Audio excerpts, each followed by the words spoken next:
What up, fam? Hit that like, hit that subscribe. Are we going to go 8-0? I don't know. Or no, 9-0. 9-0. This is A2D Wednesday nights, only on A2D Radio. Come join us. Let's go.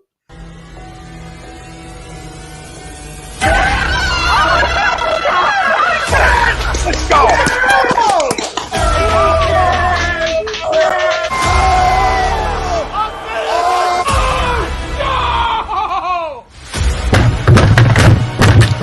This ain't the Fox Night. Oh, this game he stinks. Oh shit! It's gone.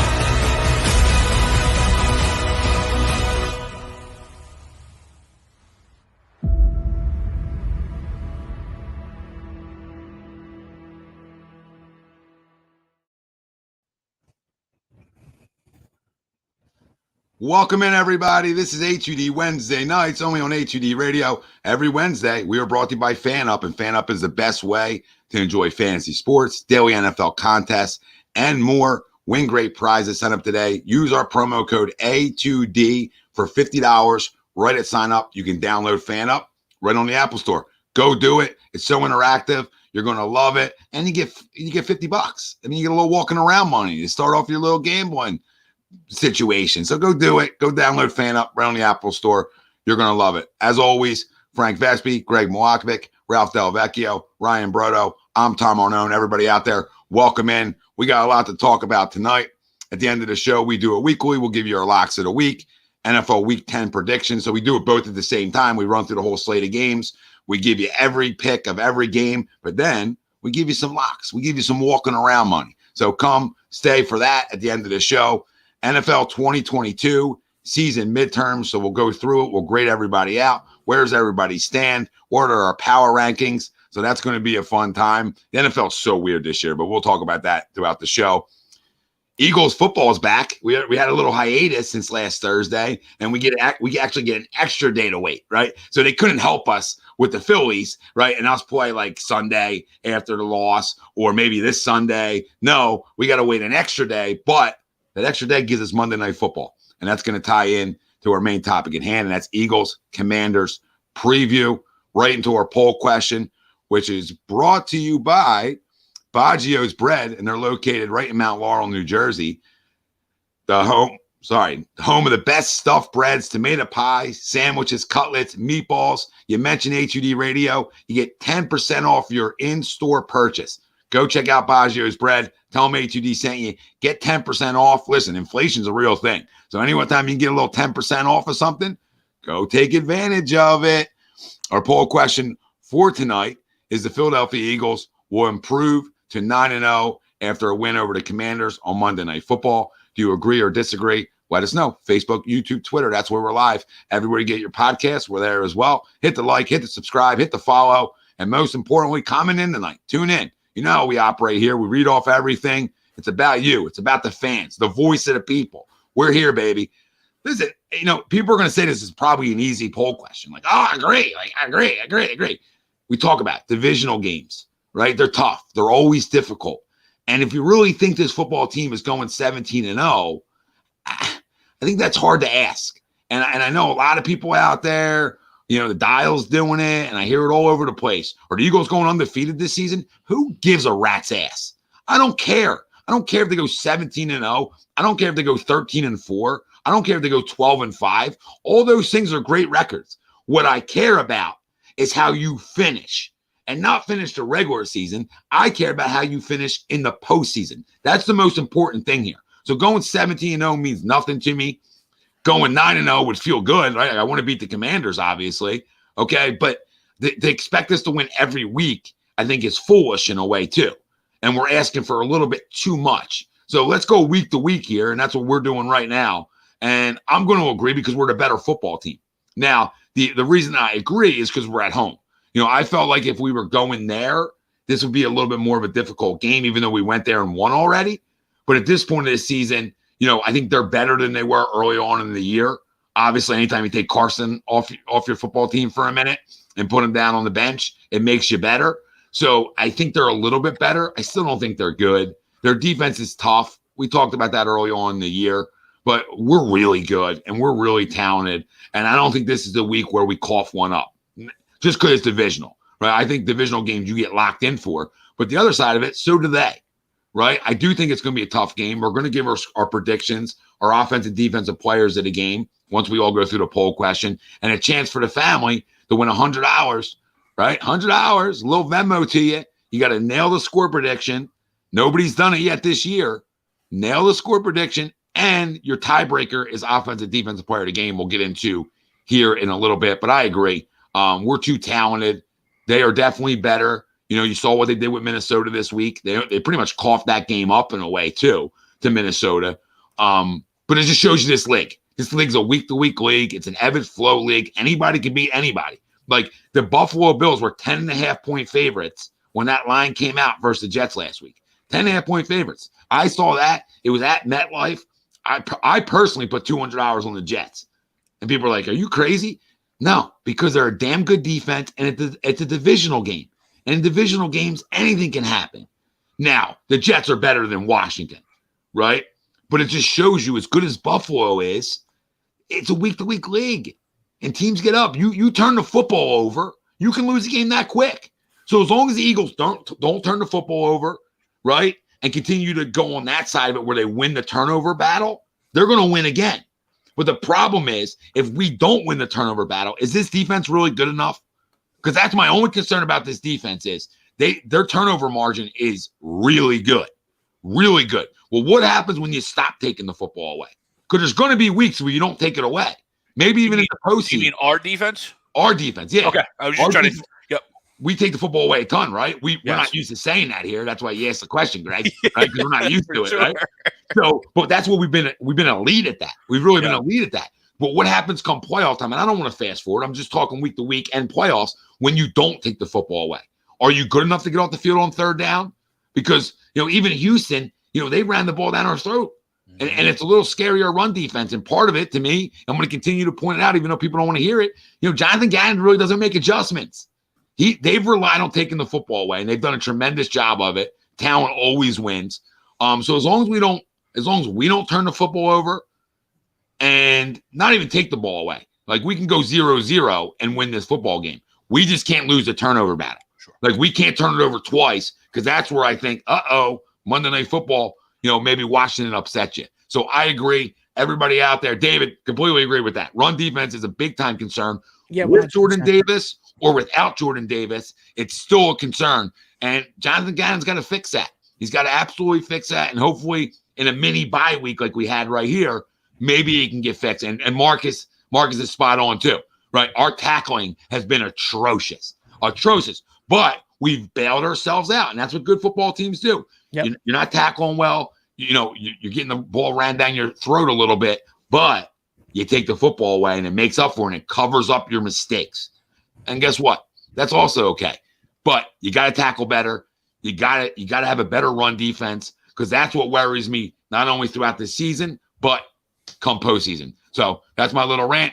Boys, agree or disagree? The Eagles going to go to 9-0 with a win over the Commanders. Go ahead, Ralphie.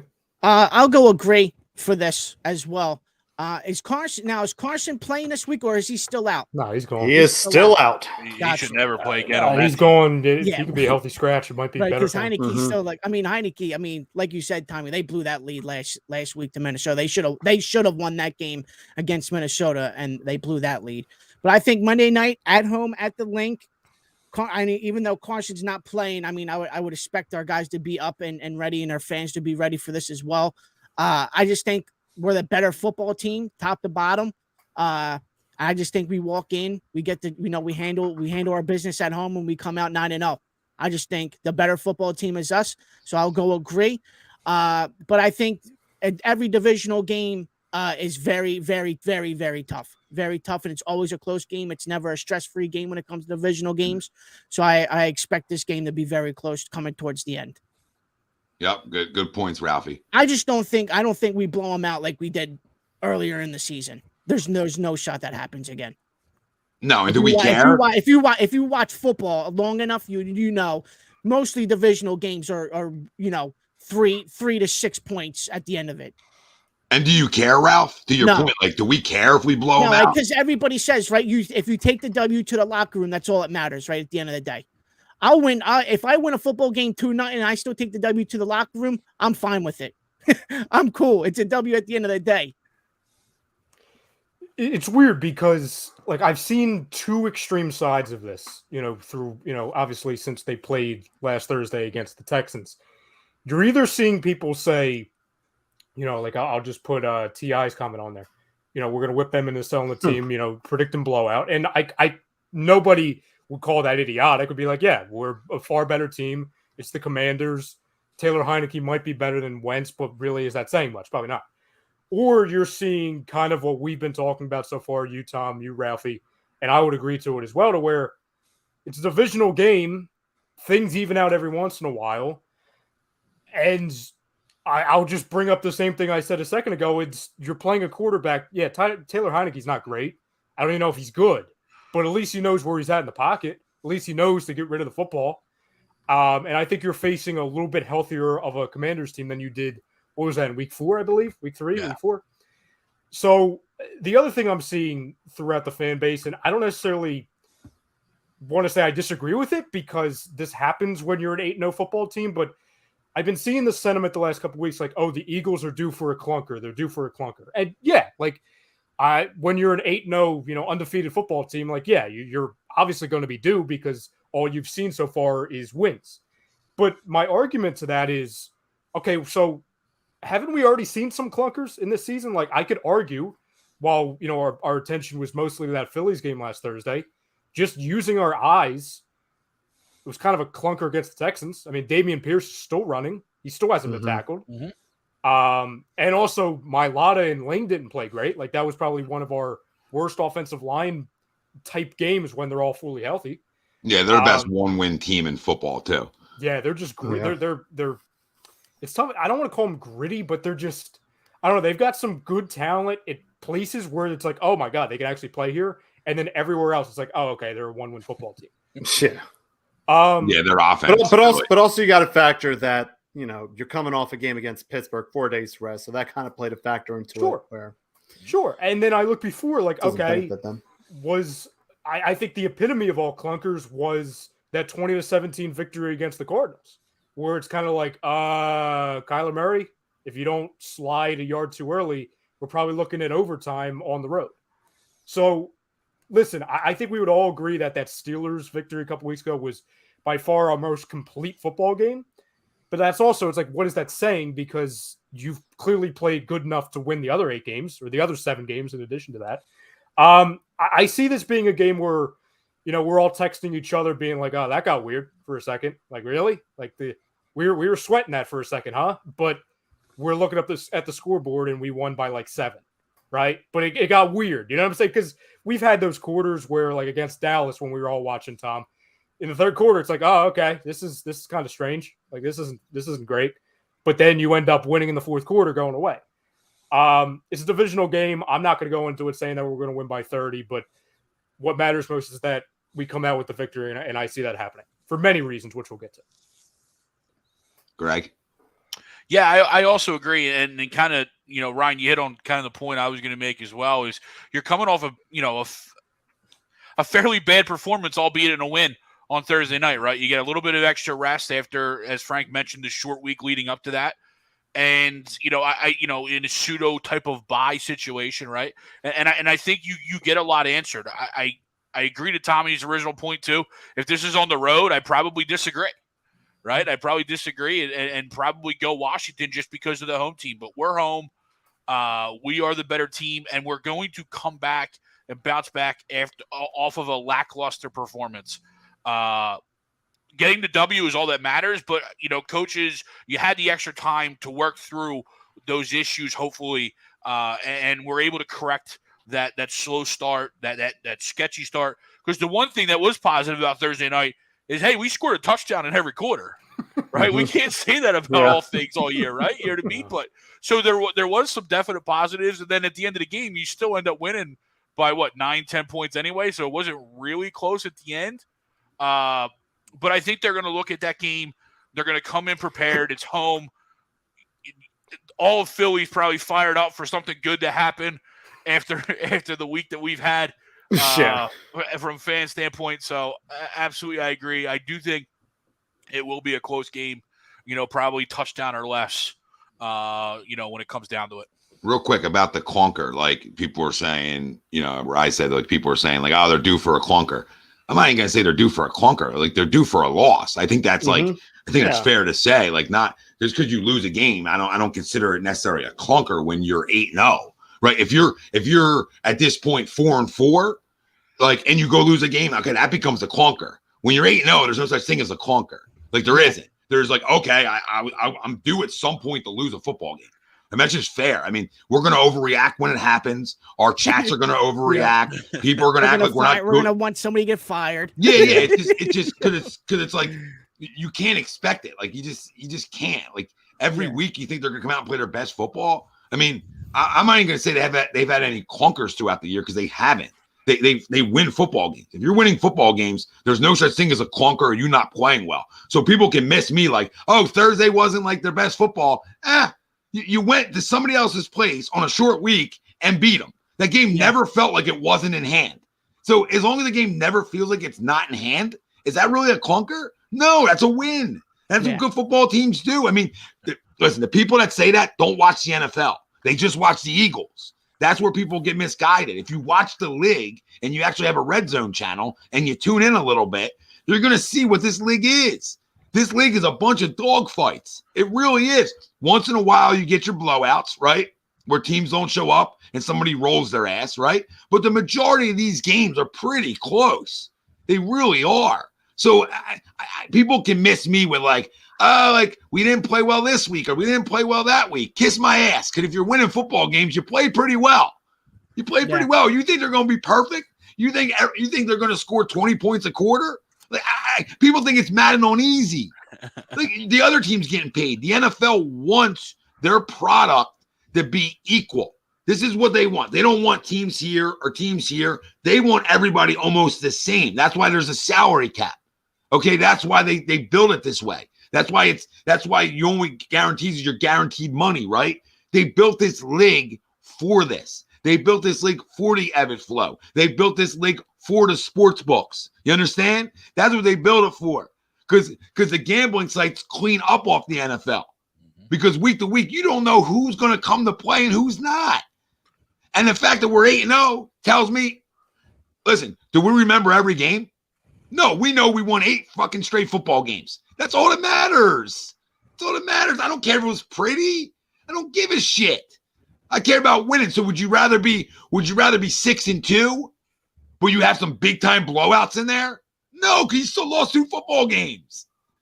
So who would you rather be, the Kansas City Chiefs right now or the Philadelphia Eagles? Would you rather be the Buffalo Bills or the Philadelphia Eagles? Because if you tell me you want to be the Chiefs or the Bills, I'm going to tell you go punch yourself in the face because they're not undefeated. They don't have 8 wins in a row. They're 6-2 or whatever they are, right? You know what I mean? Yeah. So even the Chiefs against the Titans, that was a fucking dogfight. Did anybody watch the game? So the Chiefs not good? The Texans were playing Malik Willis. I throw better than Malik Willis at this point in my career. And that's not a shot at Malik. I think he's going to get better, right? But they went with a rookie quarterback with really no experience and gave them a dogfight in Kansas City. So are Kansas City Chiefs fans running around saying, we're not good enough. We're not good enough. No, I see people tweet out like, this is why they need Tyreek Hill. You guys are idiots because last year Tennessee did the same thing to him. So pay attention with your eyeballs, you morons. Sorry, that's my little rant there. I had to go on a little rant. That's okay. What, Frank? You rolled your eyes. You got a problem with the rant? I was looking at something. Stop looking at something. Your turn. Your turn, Frank. I'll see you on Thanksgiving again. All right? I'll see you on Thanksgiving. I'm going out when I throw another interception. Oh, come on, Frank. Don't get all upset. It's a fucking joke, Frank. We're joking around with you. I'll see you Thanksgiving after I throw 5 picks. After I throw 5 picks. I can't wait for this Thanksgiving football game. My ACL's going to be screaming. Yeah, it's already screaming, right? Yep. I can't wait. Go ahead, Frank. I am going to do the same thing and agree with everybody to the poll and go and that we're going 9-0. You know, prime time, mini bye, home field, what can you say? I mean, crowd was electric against Pittsburgh. I think we get the job done against Washington again. I'm not going to say it's going to be like a blowout, but it is going to be a little bit closer. Washington is showing signs of improvement on the defense. And, I think Marcus brought it up about Chase Young possibly being back. So you got to prepare for that as well. And yeah, the only other thing I think of is that run defense. You're without Jordan Davis for another couple more games, even though he's fully healthy right now or close to healthy. He's got to be on that IR for, a couple more games. So, but I do have my trust in our depth to get the job done. So I also agree to the poll. I'm not going to say it's a blowout, but yeah, 9-0, baby. Here we go. Roll jobs. Here they come. Yep. Here we go. All right, 8-1, boys. Can't find the loss. We've been here before, Wells. The one thing is scary. We are 2 games away from me cashing the over 9.5 ticket. Well, you're getting that regardless. No, I know, but I'm just saying the curse of Greg is going to come back to bite us somewhere. Friggin' Minshew can play the rest of the season, and you're still cashing in. You're fine. That one, you're fine. Maybe that was the World Series that it called up to me. It gave me the National League, but it didn't give me the World Series. Yeah, hopefully that was just it, because I can't go through another one of these. I can't go through another one of these in the next couple months. For everyone believing that it's going to be a blowout, this little nugget, I guess, would be for you. So far this season, which we are just barely halfway through, the Commanders have started 4 different starting centers, 3 different starting right guards, 2 different starting right tackles. They've had a total of 7 different offensive line combinations in 9 games, and the only lineman who has been anything worth of note is their left tackle. So that should help, obviously, all of the weapons that you have on the defensive line to where, obviously we really can't stop the run without Jordan Davis, or not to the level where we want to, but we can still get after the quarterback. So as long as we're not playing Hassan Reddick, in cornerback 3 territory, like Jonathan Gannon likes to do sometimes, we should have another field day. Maybe not to the degree that we had in week 3, or what was it, week 4? Was it week 4? Okay. Week 4 against Carson, where I think we had, 9 sacks? 10? Yeah. And a pretty viral image to go along with it, too. Oh, yeah. Well, listen, Carson Wentz on the ground is always a good image. When he's not in the Eagles uniform, by the way. Yeah. I'm not saying it's going to be to that degree, because I think we would all agree that Taylor Heinicke, at least right now, is a better quarterback than Wentz. Yeah, but what's that saying? Well, it means Wentz flat out stinks. Oh, to be fair, too, Taylor Heinicke stinks, too. Sure. It flat out stinks. So if Washington putting them on the face of their season tickets next year, you guys are idiots, because he stinks out loud. All right, doesn't mean he can't beat us. Taylor Heinicke stinks. Washington's offense is anemic, in my opinion. They're anemic. Okay, they're not any good. Their only saving grace, their defense is toughish. But even their secondary is atrocious. I mean, their bread and butter is their front 7, and their linebackers aren't even that good, right? So it's like they're just like a man. Is Chase even playing this Does week? it matter? It's a question mark. Does it matter? The guy's coming off a torn ACL. I love these people. It's Chase Young, not you, Ralph. Like Chase Young's playing. Watch out. The guy's coming off an ACL injury. Yeah, with that full force. He's not going to be full force. Give the guy a couple of weeks. He's not going to play 100% of the snaps. He's probably going to play 25% of the game if he's even available yet. You know what I mean? 40 boy, appreciate the super chat. Said being 8-0 feels like we can lose any game now. Yeah, that's the facts of it. That's sort of what I was saying early on, is that you've won 8 in a row, so not as a dud coming, but now you're going to get more than earlier on in the year. You're now even going to get everybody's best shot even more now, right? Because now everybody throughout their week of game planning is saying, we're going to take these guys out. We're going to be the ones that beat them, right? So you get a little more attention to detail on the other side of stuff. What you got to hope for here in Philadelphia is that you don't start smelling yourselves a little bit too much. I believe in the leaders of this locker room. I believe in the coaching staff that that's not going to happen. But what I am praying for is by the end of this year that we cough up a couple games, okay? I do not want to go into the playoffs undefeated. I want no parts of that. So I want to cough up or two, right? I just do. And I'm not saying I'm going to enjoy those weeks, because I'm not. I'll be miserable on Monday, but it's almost important to. It's almost important to. So, it is what it is. Like, I don't think they're losing Monday night, but there's going to be some games where, all right, hey, we turn the football over or something crazy happens. Like, it's just football. But it is weird. It is weird that we're 8-0, right? Like, does anybody feel like we're 8-0? No, and I don't think that has anything. Honestly, I don't think it has anything to do with them. I just think of all the years in just Philadelphia, I think if you look at any other season, it's like, okay, it's front page news because of how nuts the city was with the Phillies, it's kind of like, oh wait, oh yeah, the Eagles, they're good. Oh hey, that's cool. I think it's more of a lines of like, it's like, I don't want to say they're like a quiet good because there's a lot of things they do at an elite level, but like the biggest thing which I'm noticing is with arguably the biggest question mark heading into the season, that's Jalen Hurts. He has gotten better at throwing forget about like in past years.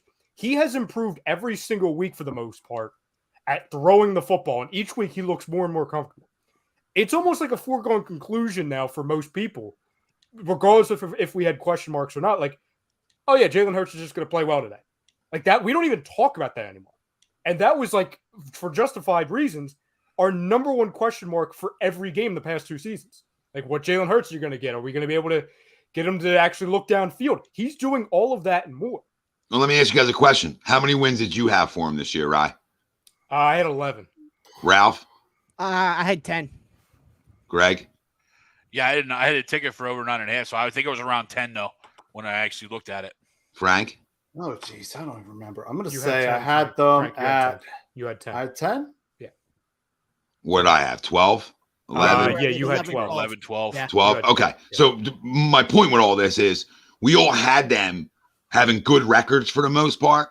Yeah. Okay. I might have been the highest one, and that's Tom every year. But the point is we all had them really good with an unknown at the quarterback position. Mm-hmm. So think about that. So we knew how good this roster was, and our quarterback has proven that, hey, he's an MVP candidate. So when you factor that into it, this seems even better than we thought they were going to be. So it doesn't feel like 8-0 because the national side of things and the people out there have made it seem like we haven't played anybody. But for all the jerk-offs that say that, before the year, people looked at this schedule and said, oh, this is a tough game. This is a tough game. Most people probably thought we had 2 losses by now, at minimum, right? That we probably would be 6-2 would be a fair number, right? So I don't want to hear the whole, oh, the Eagles haven't played anybody. Shut the frig up, dude. Then you don't watch the NFL.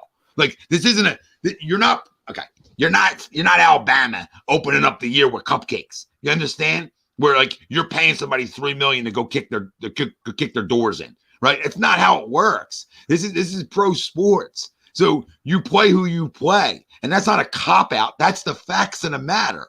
Okay. So when everybody looks at Green Bay before the year, you assume that's a tough game for teams. So everybody who's played Green Bay this year actually is at a cupcake, right? If you look at it. So I don't want to hear that. Houston is a 1-win football team, but they're tough. Everybody in Dallas who wants to tell us we haven't played anybody, you're the same people who were telling me that Cooper Rush was the next coming of Tom Brady, all right, until we kicked his ass. And then he wasn't any good anymore. We need Dak back. And the list, the laundry list before that of teams we played, right? I don't want to hear it. We played good, tough teams, right? Just because we beat them, right, doesn't mean that we haven't played anybody. So what happens if we lose to a team that's inferior to us? So if we lose to Washington on Monday night, which isn't going to happen, we're going to our predictions in 1 second. But if we lose to Washington Monday night, then the narrative is going to come, well, oh, the Eagles aren't good enough. But then if you beat them, you didn't play anybody. You haven't played anybody. You haven't fucking played anybody. I hate that shit, man. Wait till you play a real team. So if we lost to Houston on Thursday night, it would have been the same thing. Oh, these guys aren't good enough. They just dropped the game to the 1-5 Houston Texans.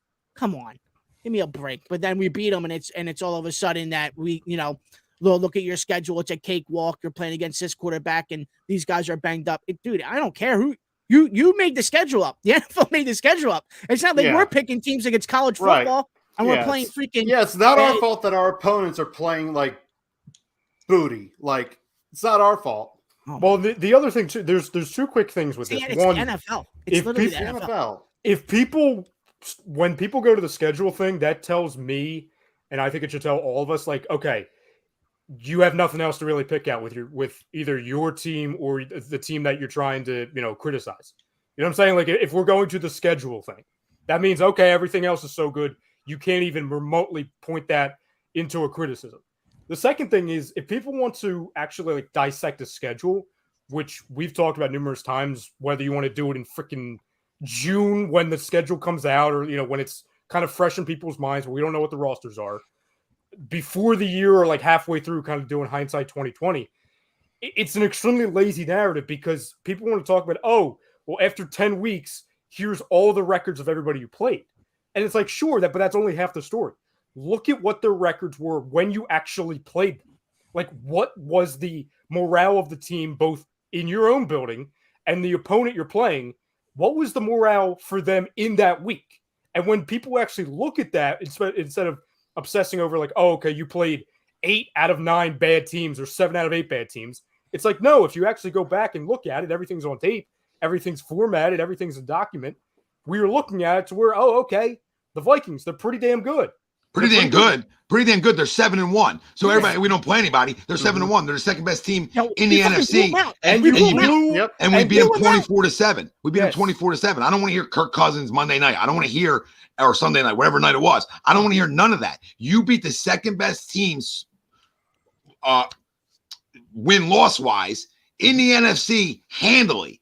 So that tells me, guess what? When you did play somebody really good, you took care of business, right? The Cardinals are all feel like they're not good, but they're a Cardinal. You don't know what you're going to get, right? Okay, you didn't beat their ass, but when you played the Cowboys were playing good football at the time. Even though it was Cooper Rush, we just exposed them, right? 4-0 with Cooper Rush. The Jaguars are the Jaguars still. They're in a rebuild mode still a little bit, but they're a tough team. They're better than they were. In the moment, not just Jaguars that they came in and invaded our chat that week, but the national people were more so picking the freaking Jaguars. Mm-hmm. Oh, it's this hotshot young team that doesn't know that they're not supposed to be this good yet. What happens? They got 14 points, and then they gave it back in 30 seconds. So, like, I don't want to hear that we haven't played anybody. We can literally go back and say, hey. Early in that game. Say that again? So we were down 14-0 early in that game, too. And then we took it back in 5 seconds. It wasn't 14. It was 17, wasn't it? No, I think it was 14. Was it 14? Regardless. I don't. Yeah, like, it's... I think it's extremely comical. And again, we dealt with it in 2017. We've done this before. And it's like, yeah, if you want to do the eye test thing last season and be like, hey, we really shouldn't have been a 9-8 football team. Like, okay, because our eyes tell us that. Like, okay, well, here's this, right? The Bills, right? Everybody's darling, and the Bills are really good, right? Mm-hmm. Okay, they beat the Rams week 1. All right, well, the Rams aren't any good. We now know that. They're the worst offense in football, yeah. Okay, they beat the brakes off the Titans in week 2. They lost to the Dolphins, which is one of their losses. Mm-hmm. They beat the Ravens by 3, and the Ravens are a really good football team. We know that. Okay, they crushed the Steelers, which we did too. They beat the Chiefs. They beat the Packers, who stink, and they lost to the Jets. So in reality, they have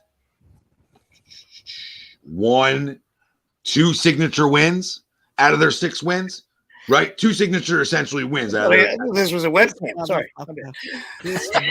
So Kansas City. When you look at Kansas City, right? Kansas City beat the Cardinals, right? They beat the Chargers. The Chargers are the Chargers. Okay, that's not a signature win. Okay, they lost to the Colts. They lost to the Colts, who are a train wreck. Okay, they beat the Buccaneers. I'll give them that. I'll give them that as that being a signature win for the Chiefs. Right? They beat the Raiders, who stink. They lost to the Bills, right?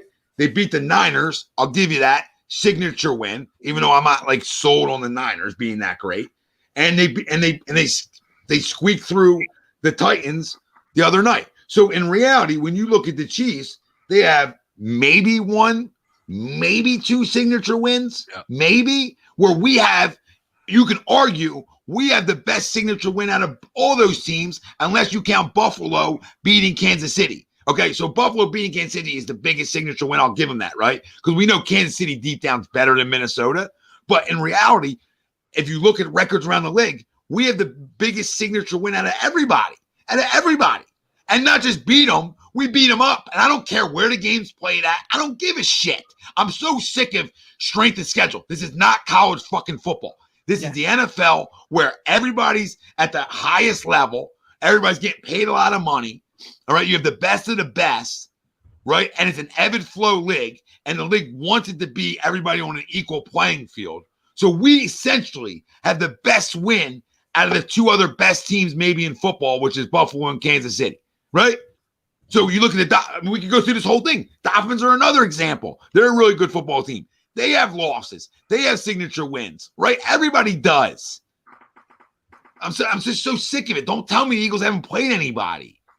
And you can only play who's on your schedule. It's not like week to week we're going, oh, yeah, we're going to play the worst team this week. You know what I mean? Like, your schedule's made up. It is what it is. Yeah. So best rapper alive, which you're probably not. Okay, I'll venture to guess that's not true. So Minnesota's not good. That's what you're telling me.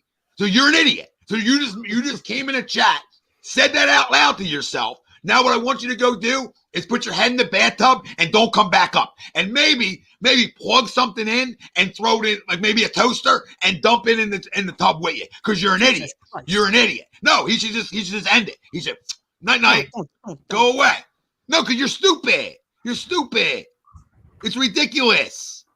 Wait, Ralph, I got no time for idiots tonight. So put the toaster in the tub with you and call it a season. All right? Call it a season. Jesus Christ. Well, there's not, dude, relax, okay? And Dallas is always a big win. I don't care what it is. Dallas is always a big win. Not a signature win. Maybe not signature, but it's a big win. Minnesota week 2 is absolutely a big win. No question about it. Yeah. Well, Dallas is a signature win at the time. Their defense, no question. Their defense was like the 85 Bears. They were blowing the 80. Yeah, they were blowing Micah Parsons, and he is. He's very good. But they were putting him up there in LT's category after like 4 weeks. Yeah, 3 weeks. It's a rivalry. No Dak, but it's a rivalry. I mean, I'm going to take anything away from the Eagles. I mean, Dak didn't play, but still. I mean, they came in with 2 wins prior to that without Dak, right? Yeah. So I think it was 2. Let me check. I want to make sure. No, 3. 3. They beat the Giants without Dak. They beat the Commanders without Dak. And they beat the Rams without Dak. So essentially, they won 3 good football games. And that was before we realized the Rams really stink. But we look at it, Giants are tough. They beat them. Commanders are whatever. They beat them, which is a divisional game on the road. No, that was at home. And then they went to L.A. So they went to L.A. and beat them handily. So don't tell me that's not a good win when they're winners of 3 in a row. Miss me with that. Miss me with it. So back to the toaster. Dump it in. Oh my God. It's the truth, Ralph. Buddy. It's the truth. Don't be trolling our team. Hi. Don't be trolling our team. We've done exactly what we're supposed to do. Oh, How you feeling? Doesn't 8-0 tell you that you're good, though? Like, I don't understand how people can't wrap their heads around that. No, absolutely. You won every game you played, but people are going to tell me you didn't play anybody. What does that even mean? What does that even mean? You didn't play anybody. You're not playing. You're not playing. Appalachian State week 1 of the college football season where you paid them $10 million to go kick their ass. No, that's not playing anybody. Idiots. You guys want to give your predictions as long for the as game? Michigan wasn't the one doing all the paying, we're good. So True. There's a lot of payment games that got backfired this year, which I love. Who said good pickup for Green Bay? What did Green Bay pick up? Jonathan Abram today. Good. That does a lot for their offense. I know it was another first round pick by the Raiders that got cut. I don't understand that cut, though. Is he moving to wide receiver?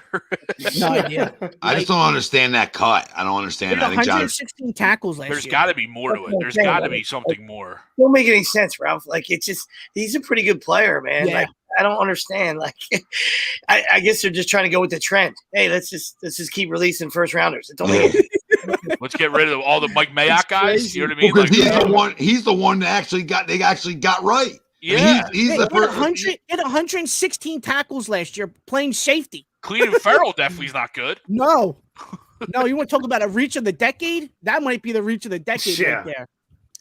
All right, Well, you're last right. minute before we get into score predictions. Kirk Cousins is a top 10 quarterback right now in the NFL. So, again, you're wrong. You're wrong again. Like, you're just wrong again. And I'm not Mr. Kirk, right? I'm not Mr. Kirk Cousins. But you can't tell me right now, 8 weeks in, that Kirk Cousins isn't playing as a top 10 quarterback in football. You can't say that. You cannot say that. You're just a moron. You have no clue. You have no feel. Right? If you're a quarterback of a team that's 7-1, and you've done a great job of not turning the football over, which I think he's done a pretty good job with, okay? All right, and you keep winning games. He's not a top 10 quarterback? Give me 9. Give me 11 guys or 10 guys that are better than him right now, because I'll wait for that. I will sit here and wait for that right now, because you're going to start reaching. You're going to start reaching off of potential or other things, or you just don't like the guy. Don't tell me he's not a top 10 right now. He's Nobody cares probably, about the NFL top 6 or 100. 7. Nobody cares about the NFL top 100. He just absolutely is, and we're none of us are Mr. Kirk Cousins guys here. He's probably 6 or 7. You think you got obviously Jalen, Josh, and Pat, right? Yeah, 3. That's right there. Then you got to throw 2 of there. Yep. I'd say probably Burrow. You got. He's having a decent year, but Well, just somewhere in the 10. Kirk's having a better year, I think, than About this Burrow season, is. right now this season. Right, going off the season, Kirk Cousins is top 10. Absolutely. Kirk Cousins is right there at 5, 6, or 7. Yeah. However else you want to do it. Yep. Yeah, but we could do this. We could keep doing this, which is fun. Yeah. You know, I enjoy exposing people. It's a good time. But those same people are going to rush back in here when we lose and see, you guys aren't good. But if we win, you didn't play anybody, though. Yeah. Mhm. Like, come on. I honestly, I couldn't care less about the schedule. I care about how you win games. If you're playing all these supposed bad teams and you're beating them from anywhere from 1 to 5 points, then yeah, I'm like, hey, we shouldn't have really been, in a bloodbath down to the wire game against the Steelers. Oh wait, we weren't. We blew them out. It wasn't competitive. Like I don't. If it's not competitive halfway through the third quarter, which a lot of these games have been, in my opinion, you can't talk schedule. You could talk schedule if you're winning all of these games by 3 points, and it's like a nail biter. But it hasn't. And I'll even disagree with you there. I'm not saying you're wrong intentionally. I'm just saying like there's no bonus points here. Like there's no like, oh, you beat somebody by 21, so you're ranked number 1 in the league because you're beating everybody up. Like no, I'm just siding with like the because I've heard the argument like, oh, eye test. Well, eye test, if people want to go that direction, eye test tells you we blow out every other team. No, true. I'm just making the point too. Like to your point, like even if you're beating somebody by 3, you're still 8-0. Sure. You're still 8-0. That tells me you're a good football team. That means you're finding ways to win football games. This isn't like I said. I keep going back to college football. Like the eye test and like, oh well, you're squeaking through wins, so they're not gonna put you in the top 5 because you're not blowing teams out. Like that's all like the eyes. Like oh well, you're not. Whatever, you're supposed to blow somebody out. You're a 21-point favorite, and you win by 10. So they look at you like you're not good enough. Like, no, it's not. This isn't the same conversation. Yeah, really. We just did it. Nobody's playing anybody. Yeah, well, I was just gonna say, like, who cares about the schedule? To your point of the eye test tells you the Eagles are pretty good. The rest of the NFC not so good, right? Rams stink, Bucks stink, Packers stink. I'm sorry, that's in the beginning of the year. There were supposed to be 3 good teams. They're not good. Mm-hmm. Okay, so the Vikings, that's a good win. Cowboys, that's a good rivalry, right? The Niners got McCaffrey. I know you're not sold on him. Jimmy G, Playboy Bunny. That's a good football team. That should be, Niners should come here in 10 weeks or in 8 weeks for the NFC title game. That's what it should be. If all things go as planned, it should be Niners in Philly, chance to go to the Super Bowl. That's it. You ain't gonna convince me of any other team. You're just not. You're not. And the fact too, remember too, we almost pissed away that Cowboys game too at home. Mm-hmm. We almost pissed it away. We were up 20, 20-0, almost pissed that game away. And people want to talk about it like, oh, that game shouldn't count because we didn't have Dak. Okay, I understand they didn't have their starter, even though to everybody's point we've talked about before, Cooper Rush was the second coming of Tom Brady times 70. Right, like he walks on he walks on freaking water. The owner was even saying, Cooper Rush, he's interesting. We also weren't playing with Lane Johnson for 3/4 of those games, and I'm not saying Lane Johnson's a quarterback, but he's as important as a damn quarterback as we've seen, both with teams, Eagles teams, with him on the field. Probably more important. Yes. Probably more important because And our that record. was a one-way ticket for being like, oh, Micah Parsons, come on in, and they Saw still it in couldn't do anything. 2016 when Yep. Lane went out Yes. for those Yeah, 10 weeks. we were 3-1 or 4-1 at that point, and Yep. Yeah. Lane went out and all went downhill. Yep. Yep. Yeah, you got to spend it. Yep. so there's no strength of schedule here in pro sports. You know what I mean? Like, there just isn't. So, all right, let's get into some score predictions. Offense and defensive player of the game. Yeah, I'll say I'll go 28-17 Eagles. I don't know what the line is. It's currently 10.5 and 44. Okay, so that's a cover. Yeah, cover 28-17. Cover by a hook. Ralphie? By a dirty hooker. I'm going to go 24-21 Birds. I think it's a lot closer this time around. A lot closer. I'll go 26-20 Birds. I am going to go with 28-13 Birds. 28-13. Interesting. 15. 27-14 Eagles. I thought I was going to go closer, but I like the Ralphie cover. took your score. 31-20. Birds. Another game over 30. I like me some Heinicke though. I like me some Heinicke keg can. You know, but not going to get it done on the road. Not going to get it done on the road. I did see something interesting that this year, the stats 9-2 games that are over 9.5 spread. The under is 9-2 so far this year, and from a just a yearly statistical clip that usually hits at about 56-57%. So it's interesting. Obviously, we know the NFL. Teams play up each week, regardless of what the spread shows. I mean, Titans last week. You know what I mean? Titans played up. I mean, geez, hell, even the Lions beating the Packers. That wasn't that high of a spread, but that's just the week-to-week flow that, Tommy, you were talking about in the NFL. Yeah, it's real life. Tom, before you give your offensive sweep, should we trust Greg's numbers that he just gave out? Should we trust that? I would double check, but I mean, I'm just stopping by. I didn't want to be calling any fact checking in. I'm just stopping by. There's a lot of numbers that just happen in front of me. A lot of things. A lot of stuff that just happened there. So, my offensive player of the game, I'm going to go with Devontae Smith. Obviously you would assume teams are going to try to start taking AJ Brown away.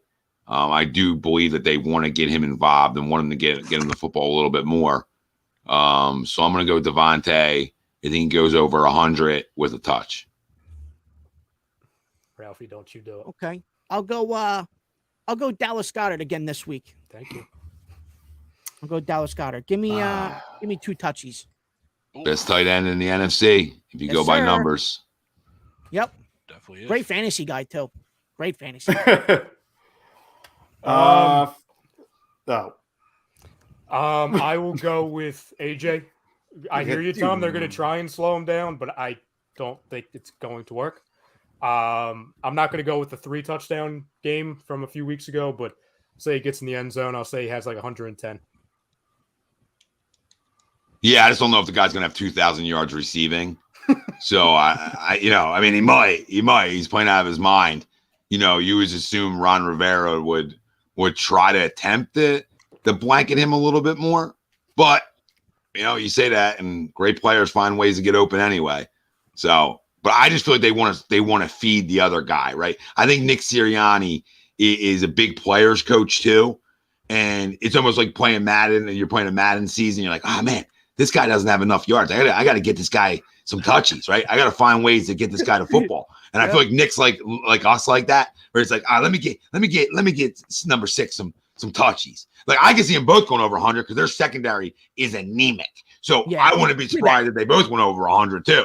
But not only that though, Tommy. I mean, if you're looking at like putting stuff on game film too, you have to show that you can, schedule an offense and run an offense with some guy like blocked out, right? You know what I mean? Like obviously they're going to target AJ because he's the guy, but there's also got to be times where, as you mentioned, we're going to take AJ out of it, and target Devontae or target Quez, and just so you can put more stuff on tape so that they can't come in each week as a defense and cue in on just one or two guys.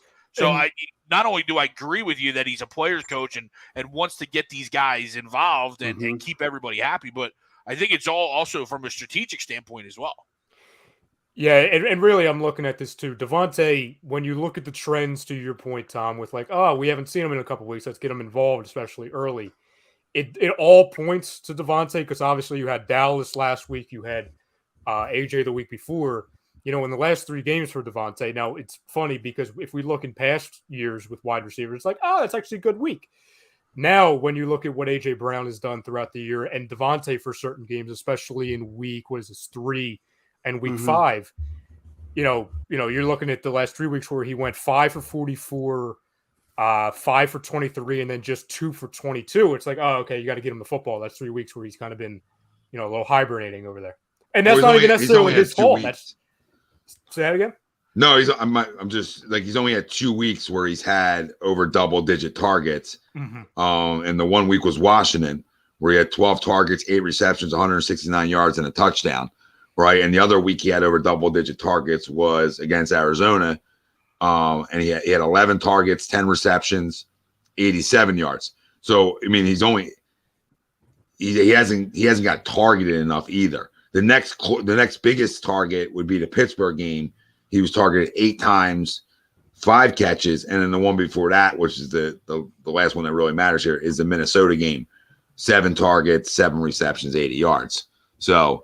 It's a week to week where, I bet you if I go look at AJ's targets, he's probably double digits every week. There might be like 1 week where maybe he's not, but I feel like he's got to be a double digit target guy weekly, and rightfully so, right? He's the big man on campus. So get him the football. 13, 8, 10, 7, 7, 8, 10, 6. Yeah, so all big, pretty much all big ones besides the 6, maybe. And 6 is still like you're not getting the football to him. It's also how's the game going too, right? We've had a lot of leads in football games too, where we ran the ball more in the second half. 40 boy, appreciate the super chat, baby. You've been bringing these super chats. How much are we paying Hurts? Let's talk about that after the year, right? I don't want to have that conversation yet. I got to see how we finish. It's not fair to have that answer yet. It's not fair to answer that question yet. Might have to slide the blank check over. You know what I mean? You could put your own number down. If you're one and done, that blank check ain't happening. Yeah. Well, honestly, the other thing, it doesn't necessarily just depend on how he plays. It matters how some of the other guys who are due for contract play too. Like if Lamar continues playing, really well one week and then has kind of a dud the next, that might help the Eagles, checkbook a little bit because it's not like, oh, Lamar's making X amount. Agreed. And plus, once Massage Boy got paid $240 million, he didn't want shit in his life. You understand? Sure. Maybe taking his towel off. That's the only thing he's ever wanted in his life. So, I know what Tommy's saying is, let's see how it finishes, and you want to win. But I think the kid showed you enough. Showed you enough in this league. Yeah, I'm just making a point. I'm not giving a number on it because it's not a finished product. Like, if we go real quick, if we go to the postseason and he struggles throwing the football, right, in our first playoff game, if he struggles throwing the football, I'm not signing a blank check across. I'm not saying I'm not paying him and extending him. I'm absolutely paying him and extending him. But I'm not writing blank checks if we see what happened in Tampa, it happens again.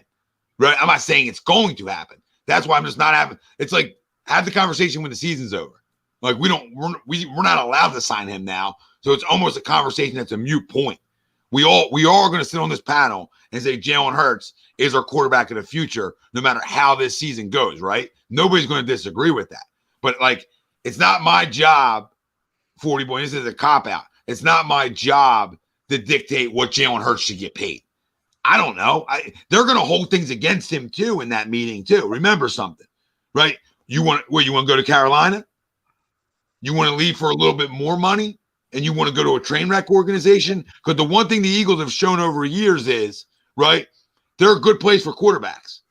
And what they went out and did for him this offseason, or the last 2 offseasons with Devontae and AJ, is they've gone and gotten him weapons. So do you want to go and get overpaid to play in Carolina? Do you want to go get overpaid we can name more bad football teams, right? Like, you want to go get overpaid and go play in Vegas, right? I mean, maybe you want to play in Vegas, but Houston. You want to get overpaid and play in Houston? Maybe he's not going to want to go back there. They're not a good organization. He's not stupid. All right. It was, as many as the good moves the Eagles made, the AJ Brown trade is one of the best trades in the last 10 years. All right. Mm-hmm. Unreal. Guy's a grown man. Okay. Unless you're just you don't want to get him involved, there's no stopping him. All right. Come on, bring Jalen Ramsey. Come on, come get some. And not even that, Sweeps. You didn't just go get a grown man. You went and got arguably his best friend too. That's it. So, I mean, it's a double dip, right? It's a double win. Like, you didn't just go get a playmaker. You went and got a guy that they're boys. They're tight. They're close. So that even makes the relationship even better, right? So, listen, Howie Roseman, we talk about this a million times. He deserves a ton of credit. Did everybody go offensively? No, we have the entire entire quick, on the QB point, though, I will say he's a guy going forward because what we see in the quarterback class of college so far isn't anything better than him. No. You know what I mean? Like, it isn't anything better than him last year, let alone what he's turned himself into. Look at the league. And the NFL, you know what I mean? too, Greg, we talk about it every year. There might be 12 guys, and it might be a stretch to get to 12. Right? That's why Tommy earlier said Kirk Cousins in the top 10. He absolutely is in the top 10. It's a stretch to get to 12. Right? I mean, come on. Yeah. And this year even more. I always defend Matthew Stafford. And all his fucking life. I'm glad he won a Super Bowl. He's a fucking tomato can this year. Come on, man. Horrific this year, Sweeps. Tomato can. Mm-hmm. Yep. Well, when you can't block, right? You can't run the football, right? It exposes. To your point, like, their offensive line's atrocious. Their run game's it's not even existent, right? And if you don't do those things, you kill your quarterback, right? You just do. Besides, we're in that shape where we have the protection, we have the wideouts, we have all those things in place for this kid to let him be a top 10 quarterback. And bigger than that, you look around the league. I mean, the quarterback play has been atrocious this year. Besides the two usual, Allen and Mahomes, the other two best guys in the NFL so far this year, it's Hurts and Geno Smith. What the hell? Like, what the hell are we doing? Yeah. If you told me that before the year, I would tell you stop lying. And that's not even, and that's more so on the Geno Smith. Geno Smith. Those round out your top 5 right now. Hurts, Tua, and Geno Smith. Yeah, and I love the people. Kansas City doesn't have weapons. Kansas City has a ton of weapons. Geno's been awesome. Probably Lamar, but you're right. Absolutely. Geno's been awesome. He has been awesome. Yeah. He's been awesome. But even like Kansas City has plenty of weapons for Mahomes. He helps those weapons out, but I love when people are like, oh, he doesn't have any weapons there. He's got some guys to play with. I mean, Juju's played really well. He's rejuvenated, buddy. Yeah. They moved Juju back into the slot, and he's just, he's been back to what he was or his early on his years in Pittsburgh. And Travis Kelce pretty good too, in case people miss that. Yeah. I don't even when you have Travis Kelce on your team, I honestly don't care who you have at wide receiver. You could put 7 guys on Travis Kelce. He's catching the freaking football. Yeah. Mahomes is the best quarterback on the planet too, right? Yeah. So and he's got a great quarterback guru as his head coach too. So but that's the whole thing about, like we're talking about with Jalen, like where you're at, is it a good spot for you too? So we're not talking about Jalen taking a hometown discount and taking $100 million less. He's not an asshole, right? But you're talking about $25, $40 million, some meat on the bone. Maybe he can, still leave. Sure, maybe. But again, 40 boy, it's a great question, but he's going to get extended. I just don't have the answer in terms of money. Like, I don't know, right? I don't know. And I'll say this, the guy wants a win too. So if you take a ton of guaranteed money and you take this massive contract, that hurts your ability to win. And I think he's probably smart enough to know that he doesn't necessarily carry teams, right? Like, is he carrying you like Mahomes is? Is he going to carry you like Josh Allen carries you?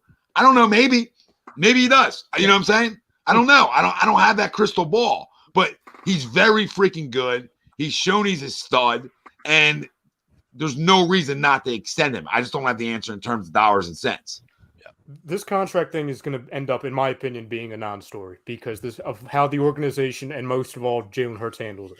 Like, I'm not even saying that like Lamar Jackson's being like a diva by any means, but that's been a story, right? Like we've seen numerous times through other quarterbacks.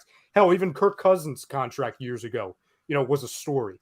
I think based off of how this GM, Howie Roseman, handles the cap, handles the money, and how Jalen Hurts just handles his business, I think it's going to come on a random Tuesday morning out of nowhere, being like, "Oh, okay, he was extended. That's great. We'll get back on this conversation in 5 years." Like, I just think it's going to be one of those things where everybody knows what's most important. They're going to give him whatever they both feel like is deserved without completely restructuring the entire roster to fit his needs, per se. And they're going to move on. They're going to continue doing things how they've always done it. Yep, and the cap goes up every year too. So, I mean, the guy's walking into a $200 million deal. So, I mean, that's just pretty much guaranteed. Maybe 175 at the least. So, I mean, it's 175 and up. So it's not like the guy's going to get pennies. Yeah, he's going to be all right. He's going to be able to take care of his family.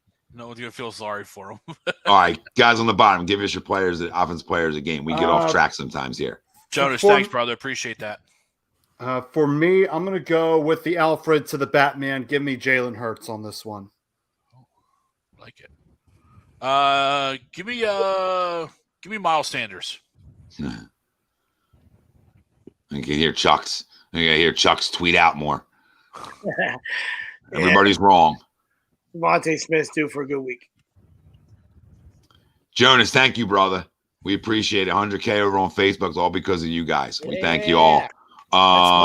Defense, I'm going with my same dog I went with the last 3 weeks. The leader in interceptions in the NFC. I don't know if he's a leader in all football. I think he's just a leader in the NFC, but I don't know. And that is Mr. Johnson, Mr. Gardner Johnson. How about that fucking trade? What a fucking steal! Oh, you don't want this guy? Here's a 6. Yeah, and we'll take your first. And we have your first too. Yo, you guys keep on losing. We'll take your top 5 pick at the end of the day too. Thank you. He's a warrior, Ralphie. Right? He's a warrior.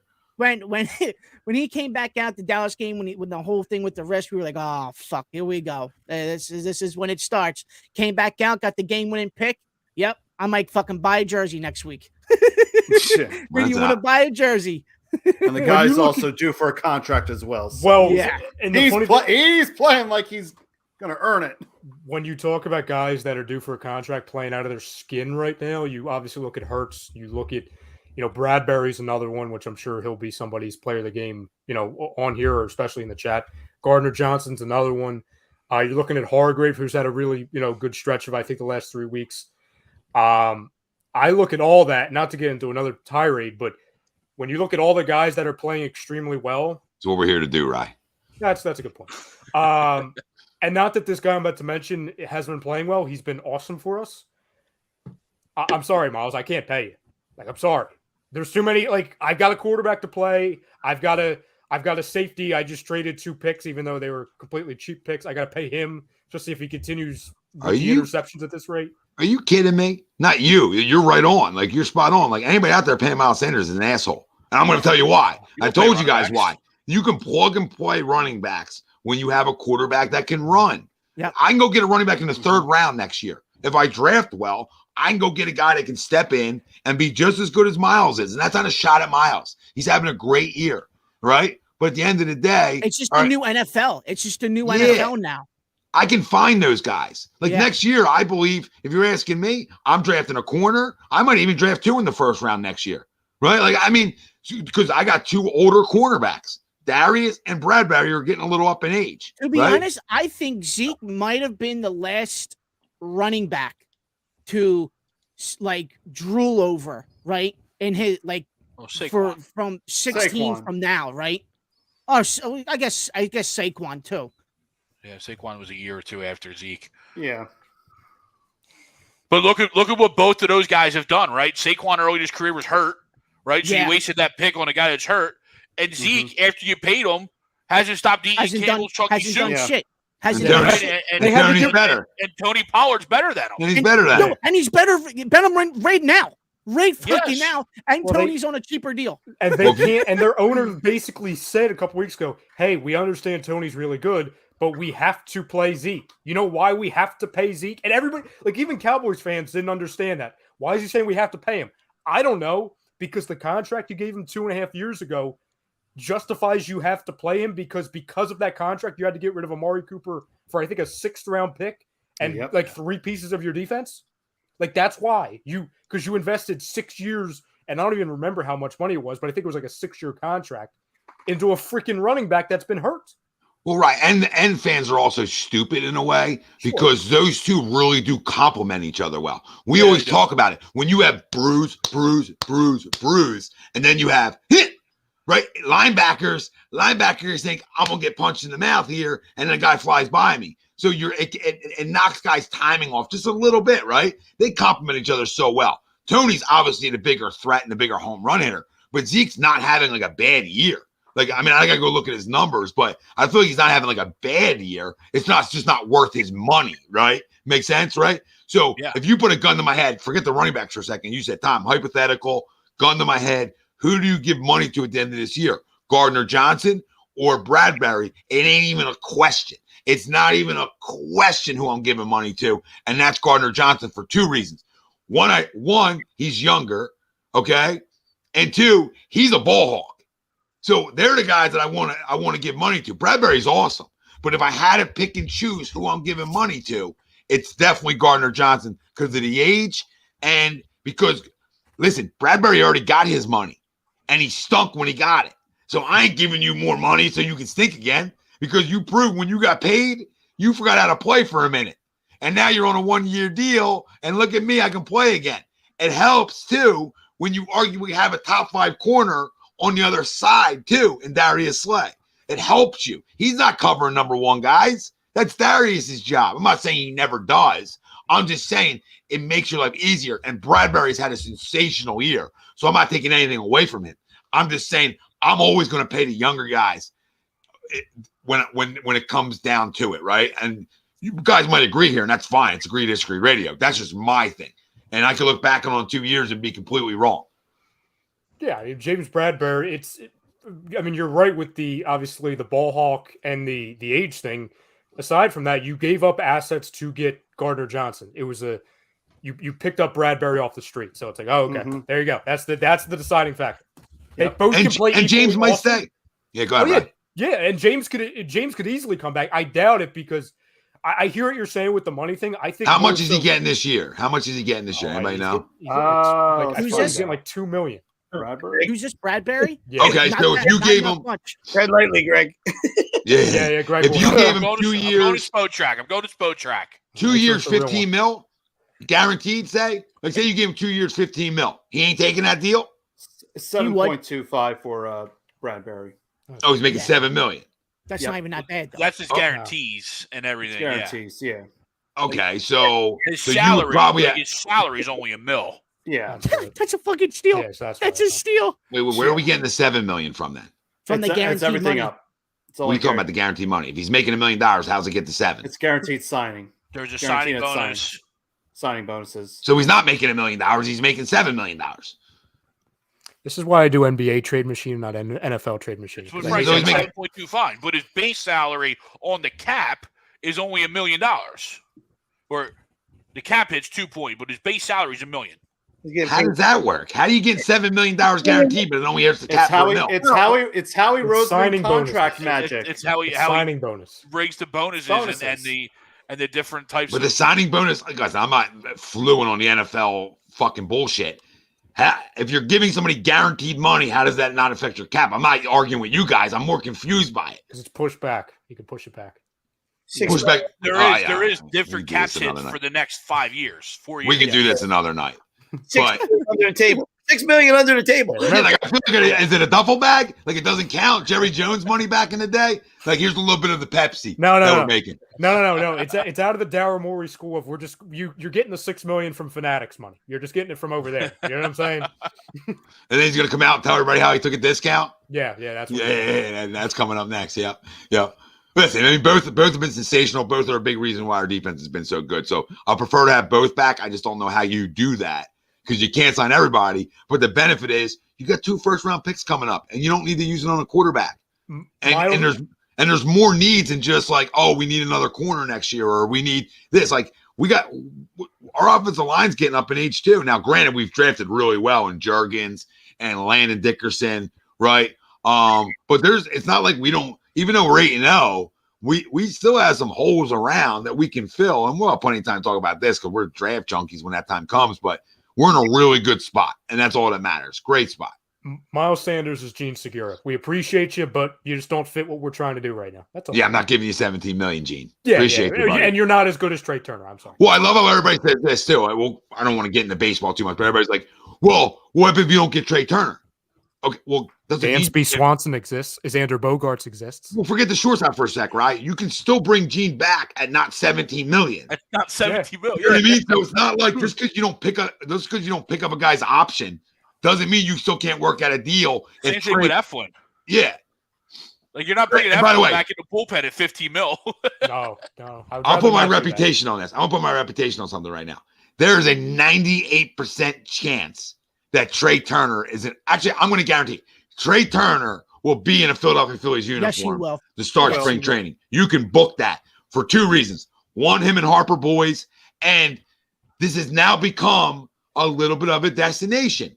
If this team didn't go to a World Series or didn't go to the playoffs, you can cut that out maybe, right? But the fact that it just went to a World Series, that entices guys a little bit more. I'm not saying it's end-all be-all, but if they didn't make the playoffs, then you got to overpay for guys, right?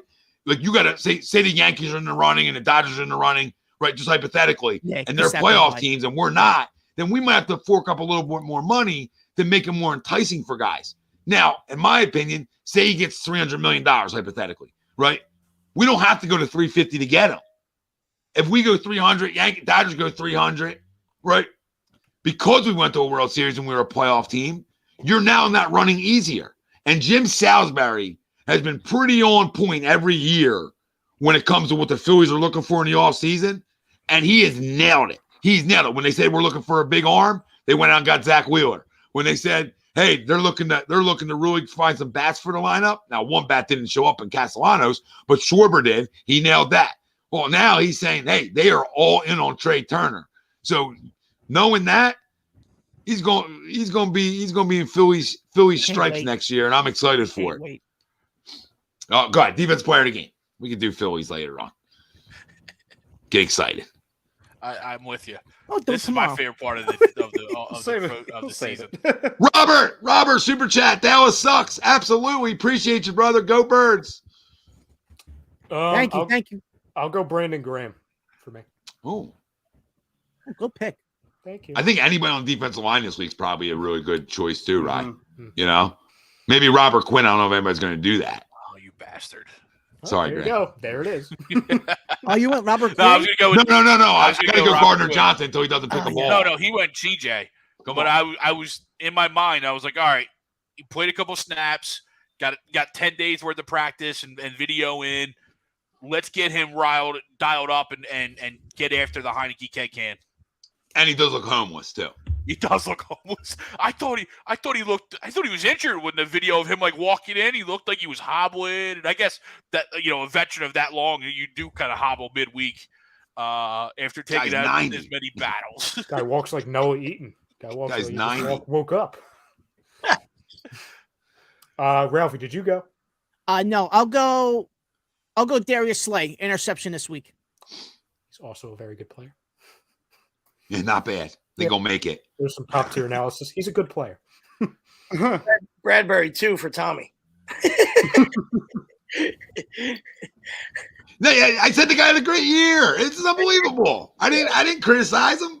I know. You brought him up. 2 for Tommy. I'm 3-0 with Gardner Johnson right now. He's going to get another pick this week. Might as well sign him now. Frank, did you go? I did not. I'm going to go D-line. Let me go. Had all week to think about it. Milton Williams on this one. Oh, Milton Williams. I like that, Frank. I like it. Down in the depth chart, Rice is Milton Williams. Yep. Next Greg. man up. Greg, who's the other D tackle that nobody knows about? There's another guy up there too. I don't even know his name. 77. Oh, it's Tui Pelotu. Tui Pelotu. He stinks out loud. He was playing over Jordan Davis for the first 2 weeks. I'm glad that stopped. Greg? I already went Robert Quinn. Oh, I didn't know if you wanted to change it. You didn't necessarily go. You said, "Oh, Tommy, you bastard." Oh, then I did follow it up with my explanation. He did, yeah. But I'll go Robert Quinn. Got his beak wet a little bit last week. Get some video. Get some practice time in. Let's release him to the Hounds this week. And Sweeps, you want Bradbury? Yeah. Yeah, he's trolling. I'm not trolling. Oh, it's a good pick. It's a good pick. You're absolutely trolling when you say, "I'm going 2 for Tommy." Hey, you troll. He was semi-troll. You talked about him. 2 picks. Yeah, he's been sensational though. He really has, and he was just in a bad spot, obviously in New York, because that whole thing was a train wreck there. Thanks for that. Yeah. Thanks for the gift. Appreciate you. Yeah, Brad Ryder says he can't play. Okay, Brad. Yeah. Good eyeballs you got. Well documented. Go Rangers. Biggest Philly hater on the planet. I know. He's talking about the Phillies. It's like your Yankees got eliminated 2 weeks ago. What are you talking about? Yeah. And we won more games versus Houston than anybody did this postseason. Yep. And that's not. I'm not crowning that. That doesn't make me sleep well at night. It just shut the hell up. Couple questions for you guys with these. You got questions? I do. I hope I have This answered. is breaking news. Bow tie. Where's the bow tie? Oh, I didn't put it Is on. he in the dugout? Is he in the dugout right now? Ken, is that you? By the way, real quick, that too. Can we knock that off did you next guys year? like that or not? No, that is the worst. No, thing that is ever. the stupidest I fucking actually thing I've enjoyed ever it. seen. You I would, actually enjoyed it. you Of would, course because you you're freaking you're below you're below the waist. You got a lot of dryness, so Dude. you would enjoy that. You would enjoy Pitcher that. comes out after giving up 17 Get runs. Greg So what did you see out there that was different? Was Yeah. the change-up off today?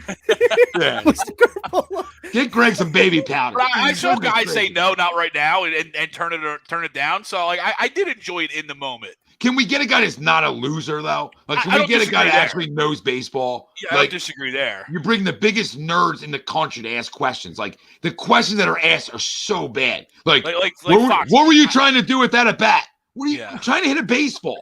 Like I'm trying to hit a baseball. Like, Well, what do you think the guy's going to say? Pitch Like, in the zone. yeah.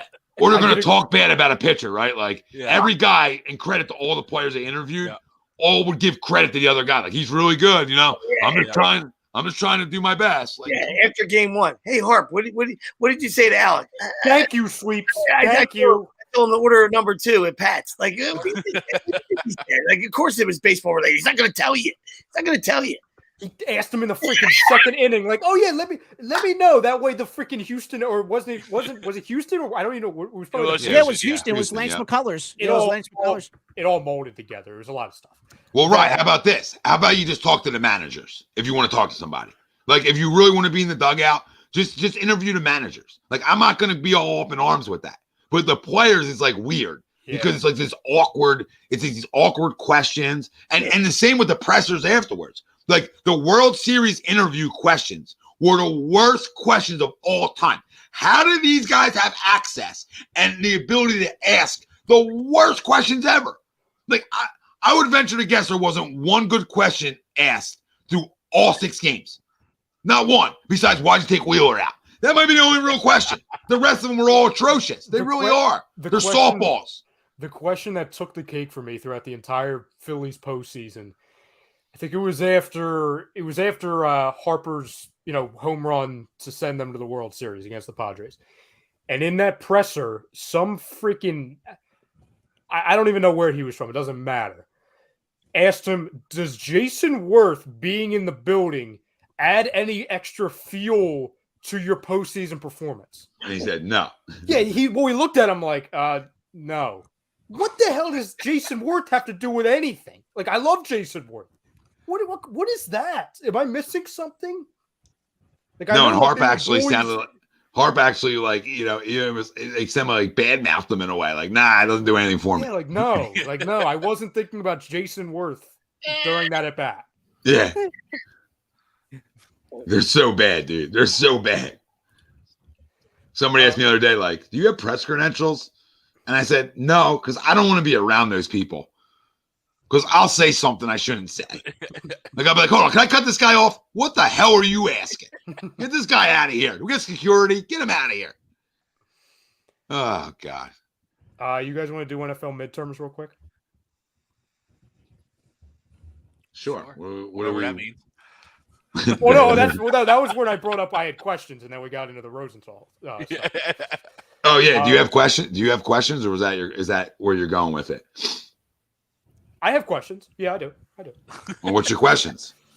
Who would you guys name as the biggest disappointment in the NFL through 8 weeks or 9 weeks? Oh, it's the Chargers.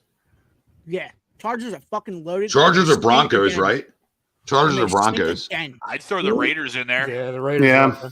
Individual team question or individual? Team. We can go individual afterwards. No, let me take the Chargers out of that. It's definitely one of those other two teams in the West. It's definitely either Denver or Vegas.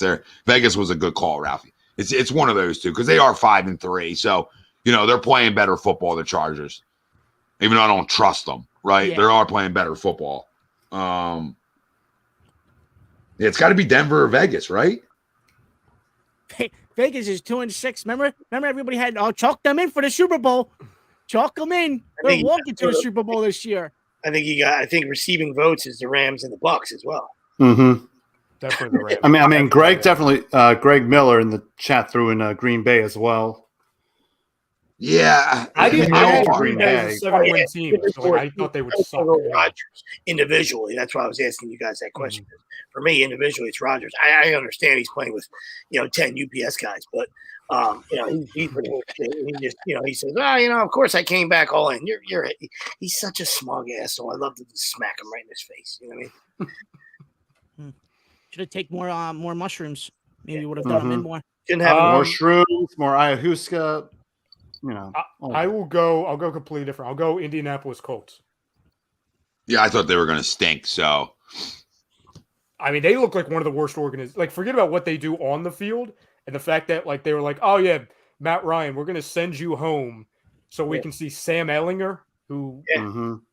That's Frank, and that's why Frank got his red slip as well. I mean, but yeah, just. Well, did I read correctly that Matt Ryan's going to end up calling the plays? Did I read that? No, that was a troll job. Oh my God! I was going to say what? They're giving it to like a special assistant. No one hurt day. I mean, he hired Saturday right out of the ESPN booth. I mean, the guy just done doing a segment. He's like, like wait, John Clayton with the mullet. How mad do you think Orlovsky is, by the way? Because he's like Mr. I'm going to be an NFL coach one day, and they hired his freaking coworker. How mad do you have to be the rest of the staff? Yeah, that's. Oh, that's it. Oh yeah. I mean, you got the whole rest of the staff who knows the team. Yeah. I'm not saying Saturday doesn't. He's probably around the facility a lot because he's a legend, but. These guys have all invested, and then even the guy they picked to call he was like the passing specialist, assistant to the assistant GM. Yeah, and now he's going to be the play caller. Well, listen, Greg.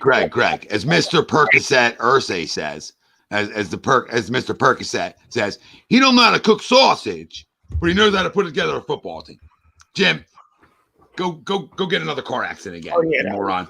Yeah, he's off his rocker. That's what I'm saying. It's just you might need someone that knows how to cook sausage. I don't like the NFL retread game. That's what it's been for as much as I was, since I was a little kid. You know what I mean? Like I don't like the NFL retreads. You know what I mean? It's who you know and nepotism and who that. So they're always helping each other out, and the same guys keep getting hired, and it's a retread league. You know what I mean? So I got no problem with outside the box, but not in mid-season. You want to bring Saturday in, maybe you bring him in and he's on the sideline and he's getting a little tasty poo. You don't just throw him into the fire. Well, the best part of this is a couple weeks ago, Jeff Saturday put out a tweet saying something along the lines of the Las Vegas Raiders are absolutely horrible. That's who Jeff Saturday makes his coaching debut. He's getting blown out. Yeah, I was going to say, preview for Locks of the Week, that's going to be one of my Locks of the Week. All right. The anti-Jeff Saturday special. Who would you guys say is your biggest surprise? Frazier, that's the kid. That's the kid calling the plays now. Parks Frazier. Sounds like you got a guy like John Fox on your staff. Well, no, You John can't tell Fox John sucks. Fox to take over. No, I'm not saying no, that, but for the rest of the year. sucks. No, No. like I don't do that. Gus John Bradley's your Fox. defensive coordinator. John Fox is the guy who told the Bears to go up and trade up to get Mitchell Trubisky. I'm never giving John Fox anything. You've lost the benefit of the doubt. Like, you shouldn't be on a staff, let alone get hired to do anything. Can't disagree with you there. Gus Bus definitely could have got it, though, for sure. Gus Bloss could have definitely taken over Gus for the rest was of the probably year. like, I don't want it. Don't even look my way. No. Who would you guys say is the biggest surprise so far? The Seahawks. Yeah. Geno Smith. I think the Seahawks are number one, or at least should be number one for everybody for biggest surprise. Yeah. Especially with, everybody expecting that the Seahawks would have been absolute terrible this year. The play of Geno Smith, probably the absolute front runner win comeback player of the year. I mean, Didn't right back. The way that Mine's the New York. Mine's the New York Jets. It's the New York Jets to me. Yeah, I like where you're going with the Seahawks. I think it's the Giants or the Jets for me. I'll go Giants. I think it's the Giants, definitely. Mm-hmm. I had them like winning the 6 games all year. They already Especially have when you think 6. the Jets started the year without their quarterback, right? Started with Joe. And, he treaded water like Joe would, right? You know what I mean? And then Zach comes back and, you beat the record-wise, they're in the that's best. That's a huge win for them. Greg, it's a monster win, and record-wise, they're in the best division in football. So, Yes. I mean, essentially, being 6-3 in that division, I mean, that's gigantic. I mean, the Jets are so impressive. It goes to tell you how good Joe Douglas is. I mean, Joe Douglas is really good at this stuff. He's drafted extremely well. I mean, they might not have hit on the an absolute stud. Dude, he's to be a rookie and to be that locked down already. And if you have a nickname Sauce, like, you better be. There's really no way you're not going to be good, right? Yeah. And it shows you that what he was able to do in college was not a mirage. It wasn't like you're not playing good competition, essentially, or you're not playing in the SEC. Like, what he did has translated to big boy football. And I mean, they're tough. They are absolutely tough. They play to their coach. I mean, if you remember at the beginning of the year, I think they started out 0-2. And I want to say, maybe they started out 0-2, but they were right in that, like, they started out bad because Robert Saleh said, we're keeping receipts, remember? And after he said, we're keeping receipts on everybody that doubts us, they've gone on a run. And they've played to their coach's intensity for sure. Yeah, so they started off with a blowout loss to the Ravens, and they came back and 1-1 against the Browns. And I think his comments on 1-2 though, because they lost to the Bengals, so they were 1-2. Yeah, and I think that they got blown out by the Bengals. Yeah, and that was his "we're keeping receipts" type thing, because then they bounced back in a win against the Steelers, and then they blew out the Dolphins. And they got they still obviously a lot of season left, but it's a shame too because Bryce Hall, that's a monster loss for them. Yeah. It was on his way, maybe him and Walker maybe being the offensive rookies of the year. Absolutely. He was definitely the front runner. Yeah, and real quick, Adams stinks 10. I mean, that was a great trade because Jamal Adams is so overrated, and he always was. I'll throw honorable mention for most surprising. You can throw the Dolphins in there. Give a little love to sweeps. You can throw the Eagles in there. Absolutely throw the Eagles in there. I mean, Eagles to be undefeated. But no one, I know me, I wouldn't have thought the two would be able to play at this level. I'm not going to say I thought he could play at this level. It goes back to the weapons thing, though. I mean, you got two monsters there, man. It's just, I know. I'm not saying. But that's what good teams do, though, right? They surround your guys with talent. That's what you know what I mean? Like, no, but you're talking about a surprise. That's the only why I'm debating your surprise thing. You know what I mean? I expected him to be better, and I mean, I'm still not sold on him. You know what I mean? But I had him as a playoff team, so I can't surprise. They don't surprise me. I didn't have him, so okay. Monster. I didn't necessarily have him as a playoff team. I love me some. But it all depends on where you had him at the beginning, right, Greg? So if you didn't have him, they're a surprise to you. And that's fine. You know what I mean? If you didn't have him there, like I did, so they're not that surprised to me. Yeah. But I mean, you could say the whole division surprised a little bit because I mean, New England's 5-4. They stink. They stink and they're one game over 500, right? Miami's 6-3. The Jets are 6-3. The only one who's not a surprise in that division, essentially, is the Buffalo Bills at 6-2. The rest of them are all surprises. You could make a case for. Next head coach to be fired. Mike McDaniels is pretty funny, and it's pretty funny and suppressor. Did you hear what he said about Justin Fields the other day? He doesn't want him to. Yeah. He wanted him to stop scrambling. Yeah, he would stop scrambling. I like the hire. I did like the hire. I really did. I did. I know not a lot of people like that hire, but I did. I thought he was he's a little quirky. He's a little quirky, yeah. He's funny. He's down to earth. And I think those types of hires, they translate in locker rooms. Yeah. They do. Like, those guys almost like a little nerdy and funny. Sure. They'll rally around that stupid shit. So, and they got a huge, and Bradley Chubb there at the deadline was huge for them. Ryan, it's Cliff Kingsbury, and it's not even close. It's not even close. Yeah. See you later, Cliff, you loser. I think it's Nathaniel Hawthorne or Nathaniel Hackett. So I think it's Hackett. The only reason I disagree with that, Sweeps, is year one, right? If he was in his second year, I would fully be on board with that. I just don't know if they fire a guy they just hired. They should. They should fire him. I would have already fired him week one or week two. I would have fired Hackett right away after that week one game. But the other guy, I'm going to go with Hackett on this one. Kind of that same note with McDaniels, though, right, Tommy? Like, isn't doing what you thought he was going to do the second time around, but again, it's year one in the job. So I agree. It's definitely Cliffy Poo. I think if the Raiders were smart, they would get out of the Josh McDaniels thing immediately, because you're even hearing Derek Carr doesn't get mad at anything, and he's even calling out the culture of the locker room. Talk about, like, we need to understand that people in this locker room need to understand that half of the game isn't a full game. 30 minutes. Well, maybe he needs to understand that. So maybe Derek, instead of calling out everybody else, maybe you be a quarterback and a leader. Like, you know what I mean? It's easy to come into the presser and stand in front of the microphone and have a lot of things to say, but you haven't been good enough either, Derek. And Josh McDaniels stinks, so I don't even care. You know what I mean? So he's irrelevant to me. But you got your guy. They went out and got you your guy, and you haven't been good enough either, Derek. Right? So Derek Carr should shut the hell up, because you've been just, everybody thought, and I thought he was going to have a big breakout year this year. You're the definition of mediocrity, because you have weapons. You have guys to get the football to. So you haven't been good enough either. You're a quarterback. You're the highest paid player on the team. Where's your leadership? You want to talk about everybody else. And I don't disagree with them, but you're going to come out in the presser and say, oh, well, I'm not going to say this here, but you said it. Shut the fuck up, dude. Like, that kind of stuff annoys me. We're like, I'm not going to mention this to you guys. I'll keep that for the locker room. Shut up. You just mentioned it. You loser. And I like Derek Carr. But at some point, look at all these guys come to the presser and they always point fingers. How about you take responsibility? Because you're going to talk about leadership in the locker room, but in that press conference, you didn't take responsibility. You did a little bit after you said everything else. After you said everything else and deflected, then you said a little bit about yourself. No, come stand in front of the microphone and say, I got to be better.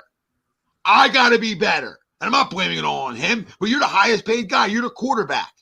So you want to talk about leadership in the locker room? You be the goddamn leader. There's a reason you only been to one playoff appearance and you didn't even play in it. So miss me, Derek Carr. Jonathan Daniels stinks, right? So it's a good name. I just don't know if teams, because the reason I'm not a big believer in teams firing guys year one is because then they tell you they're making a mistake, and teams don't like to do that. GMs don't like to admit stuff right away, right? They'll admit it year two. But if Arizona doesn't fire Cliff Kingsbury, if they lose next week, I don't know what I don't know what pictures he's got. Go back to college, Cliff. Seen enough. With your little midget quarterback who should have went and played baseball. Because that kid stinks. Have I mentioned that guy stinks? I don't think so. I haven't heard it. Todd Bowles could be on that list. I mean, yeah. Once again, first year guy, like you said. I mean, he'd been a coach in the league before, but, first year with them, and I'm assuming that Brady wanted Arians out, which sort of like his personal life. Not another bad decision by Tom. Last one I've got, MVP of the Eagles so far. That's the quarterback. Yeah, how can it not be? Yeah. I didn't know if anyone wanted to go secondary because of the turnover ratio. Well, I would have went AJ Brown if you wanted to ask me to be different, but it's definitely Hurts. Yeah, for sure. Yep. Yeah, there's a couple other guys you can name that are different, but none of them are the actual guy. Yeah, you can go AJ, you can go CJ, you can go Brad. You know what I mean? I think you go a couple different names, but Jalen is the guy. Well, everybody rank them 1 through 3. So we have Hurts 1. Who's your 2 and 3? Defense is 2. Well, not players, Ralphie. Players. Sorry. What are you I'm going an the idiot. entire AJ's freaking too. team?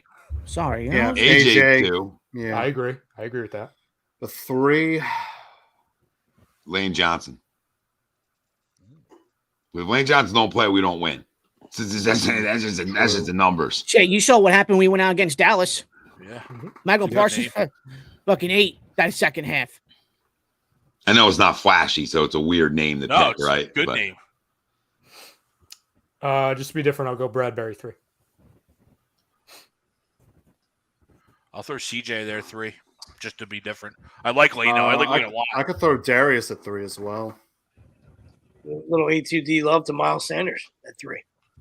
Sanders been We good. don't know football. You know, I know. I mean, Yeah, absolutely, Sweeps. I know the history, but Miles Sanders been good. It's been very good. Very good.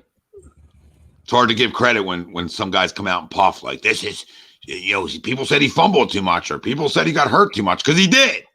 And he cleaned his act up. You know why? Because we got on his ass. That's why. So I'm taking credit here at A2D, all us, for riding Miles. We rode Miles and he woke up. They're the guys I appreciate. I rode Bryce, he woke up. Now, Bryce was always awake, but you know what I mean, right? You ride guys and they hear you. And I love when guys hear you. Yeah, JT did well. His World Series was flat out atrocious after game 1. It was bad. He just struck out again. You know what I mean? But it's hard to get on him because he caught 2 million innings. Yeah. I almost want to move him to first base. Yeah, I hate to say it for longevity. Like, I think it's 2 years coming. I almost want to move him. You guys want to get to the what is this, week 9? Week 9 picks? Week 10 picks? Week 10? Is this week 10? Week 10. Week 10. Okay. Frank, you want to give us it's been a couple weeks. What our records are? We only took a one day break. Some more action going on. Everything's still close and tight and lots of movement still, but so where do we start? All right, let's start with the current percentages right now. I'm just giving no random order. We got Chrome having a 432, Tom with 595, Ryan 492, me with 402, Ralph with 482, and Greg with 426. 595. So wow, nice. What the hell happened to Chrome? Chrome was up there in like the high 50s. What the hell happened? He got a couple picks wrong. A couple? You mean all? Yeah. Well, he got 4 picks wrong. So he went 2 for 4. He went 2 for 6. So Tom and I are Tom's in first, I'm in second. That's what you're saying. Yes. Okay. No. Yes. What are we, Greg? Is this Greg now? No, I did double check. It's always good to double check. Wow, 595. I wish my bank account showed that. Jesus. Might take my own locks. Start following myself. Okay, let's start off with tomorrow night's game. That's another winner for Thursday Night Football. The Atlanta Falcons travel to the Panthers. You've got the Falcons at 2.5 point favorites. The over/under set at 42.5.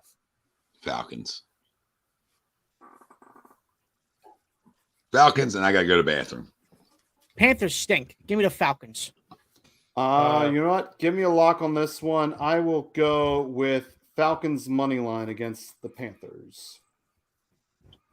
Frank, give me a lock on the Falcons, the spread, please. TL 2.5. Guest appearance, Falcons. Good pick, Sweeps. Good pick. Greg. Please don't pick what I picked, please. Well, I'm still, Do it, Greg. Do it, Greg. wondering why Frank went money line. It's only 2 points. Frank, It's Frank, because it's freaking Frank. Come on, Frank. Who's quarterback? Is it Baker back? Does No, it matter? It's still PJ. no, No, PJ. Baker came back last week. Baker came in the second half. Did he? No. Yeah, They were down I by don't know why. 90. Just Because they were for- down by for 90. no reason other than it's Thursday night football. Give me the Panthers. No lock, just the Panthers. Plus the 2.5 or whatever it is. It's Thursday night football. It's always goofy. Well, in that case, Wish- you should be taking the under then. I wish it would go away. that's true. I don't disagree with that. Yeah. Next game. You've got Only what is this, Thursday the- should be Thanksgiving. That's it. Yep. I guess this is the Germany game, I want to say. Germany. Seahawks against Tampa Bay. Tampa Bay 3-point favorites over under 45.5. Tampa Bay sucks. Give me the Seahawks. Give me the Seahawks. Yeah, I'm going Seahawks. I'm not locking anything on this game though.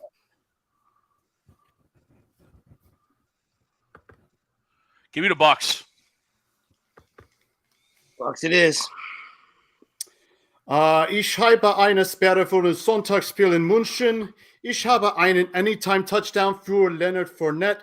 Ich habe die Buccaneers gewonnen und in Spannen und 2,5 Punkten abgedeckt. God bless you. Bist du bereit für das Fußball?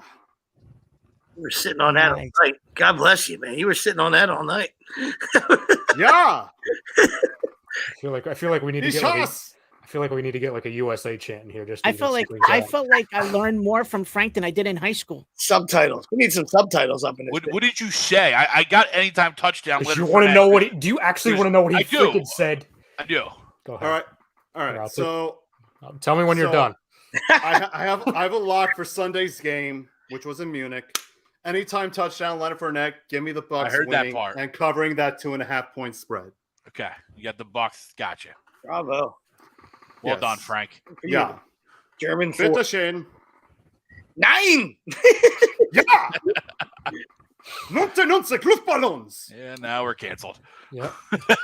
on that note, the Jaguars. Hey, at least we're not the show. Frank, shut the hell that up. occurred out All in right, Illinois, all so right, we're good. all right. The We'll mute him. Jaguars travel to the Chiefs. The Chiefs are 9.5 point favorites. Over under at 50.5. Oh, wait, Frank. I think I have a lock for this one. You do? As long as it's in English. No, I do As not. long as it's No, in mind. English. I do not. Ralphie, don't he have a lock? I don't Yeah. have a lock for this I'm one. not so excited. He's checking his pockets for a key. I got a lock. somewhere. Give me Sure, the I've- Chiefs. though. Give me Sure, the I've got Chiefs. 80. I've got 87 cents in here somewhere. Hold on, let me check my pockets. I'm gonna test out this theory. We're going under. Lock. We're going under 50.5. Or what is it 50.5? Yes. Yeah. And I will 9.5 so high. Give me the Jags plus the points, no lock. But I am locking the unders. All right. So the under was at 50.5. 15. Chiefs, good job. Jags. Oh, here's Bill. Oh, Bill come flying in. Lock the under. I also have a lock in this game. Give me Trevor Lawrence with an over and pass touchdown set at 1.5. Sunshine. Yeah, Give give me me the some Chiefs. sunshine. Give me the Chiefs. I'm not locking anything. Oh, hello. Sweeps, did you go? Yeah, Chiefs in a route. Okay. You have the Cleveland Browns traveling to sweeps Miami Dolphins. The Dolphins are 3.5 point favorites. Over under set at 48.5. Give me lock Dolphins.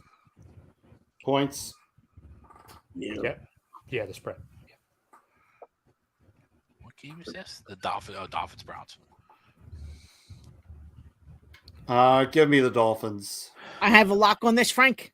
Oh, here he is. Here he is. There it is. Give me the over on this one. 48.5. It's a good one, Ralphie. I thought about that one. Nick Chubb going up against his brother Bradley. The battle of the Chubbs. Yep. That Never a yeah, bad. no comment. Never a bad thing. That sounds dirty. Browns are coming off a big win and a bye.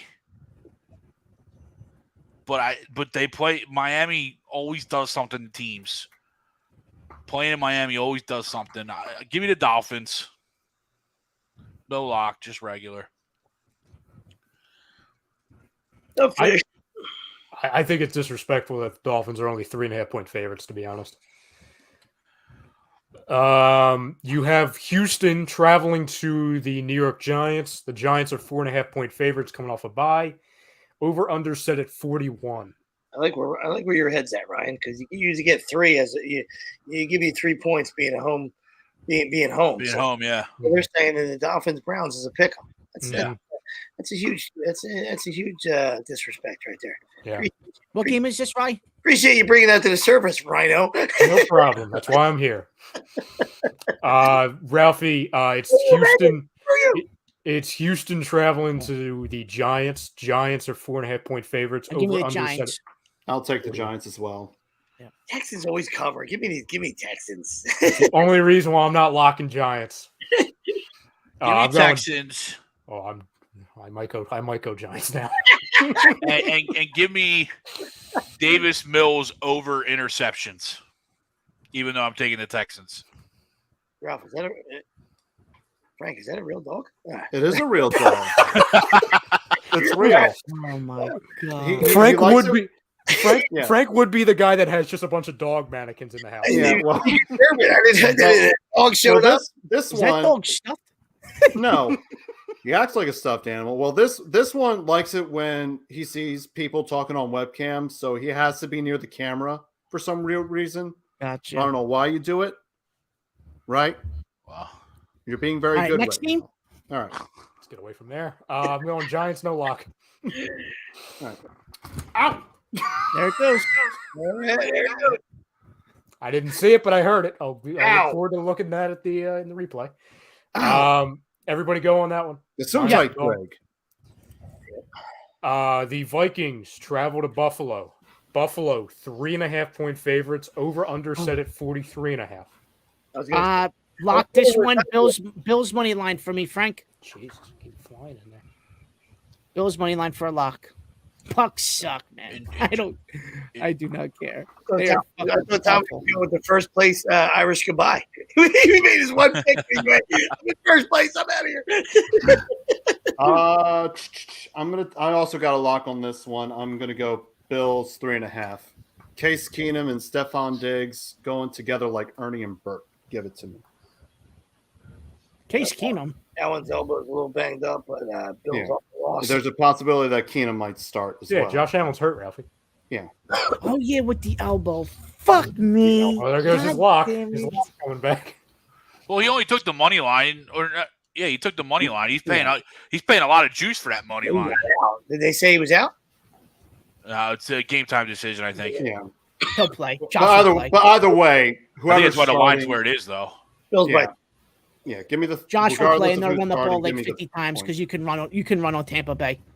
Playing Minnesota. They're playing Minnesota. Tampa's in Germany. Sorry. I'm all over the place tonight. Welcome to the show. Give me the Vikings. Oh, Frank's dog, you got discombobulated, Ralph. You got me speaking German, bringing dogs on the air. Like, give me the Vikings, no lock. Bills me. Yeah, give me the Bills. Mafia talk. Denver traveling to Tennessee. The Titans are 2.5-point favorites. Over under set at 37. If I was on the show, I would say lock me the Titans. Lock them up and throw away the key. Lock them up. Sweeps, I'll do it for you. You lock me up the Titans. No. Yeah, Titans in this one. Give me the Broncos money line for a lock.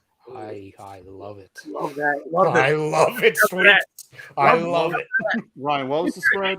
I would say put your nutsack off my drum set, but I love the sound. I love the sound of that music right there. Play it again. It's 2.5, Frank. 2.5. And they were the favorites, right? I would certainly hope so, yes. Okay. Tom, did you go? Oh, yeah, give me the Titans. I'll also take the Titans. Ralphie, did you go? Yeah, I put the Titans. He picked the Buccaneers. Yeah. Oh yeah. The Bucks are also playing in this game. The Bucks are playing this game too. Yeah. You have Detroit traveling to Chicago. Chicago 3-point favorites. Good for Chicago. Over under set at 48.5. Give me Detroit. Yep. Give me Detroit too. Wow. Give me the Lions. Wow. What's the over under? How many times Dan Campbell cries on the sideline? Anybody got that? Fields is playing well. I don't think that's a. They fucking prop score a bet yet. touchdown and he fucking cries. Fields is playing well, and they got him Claypool.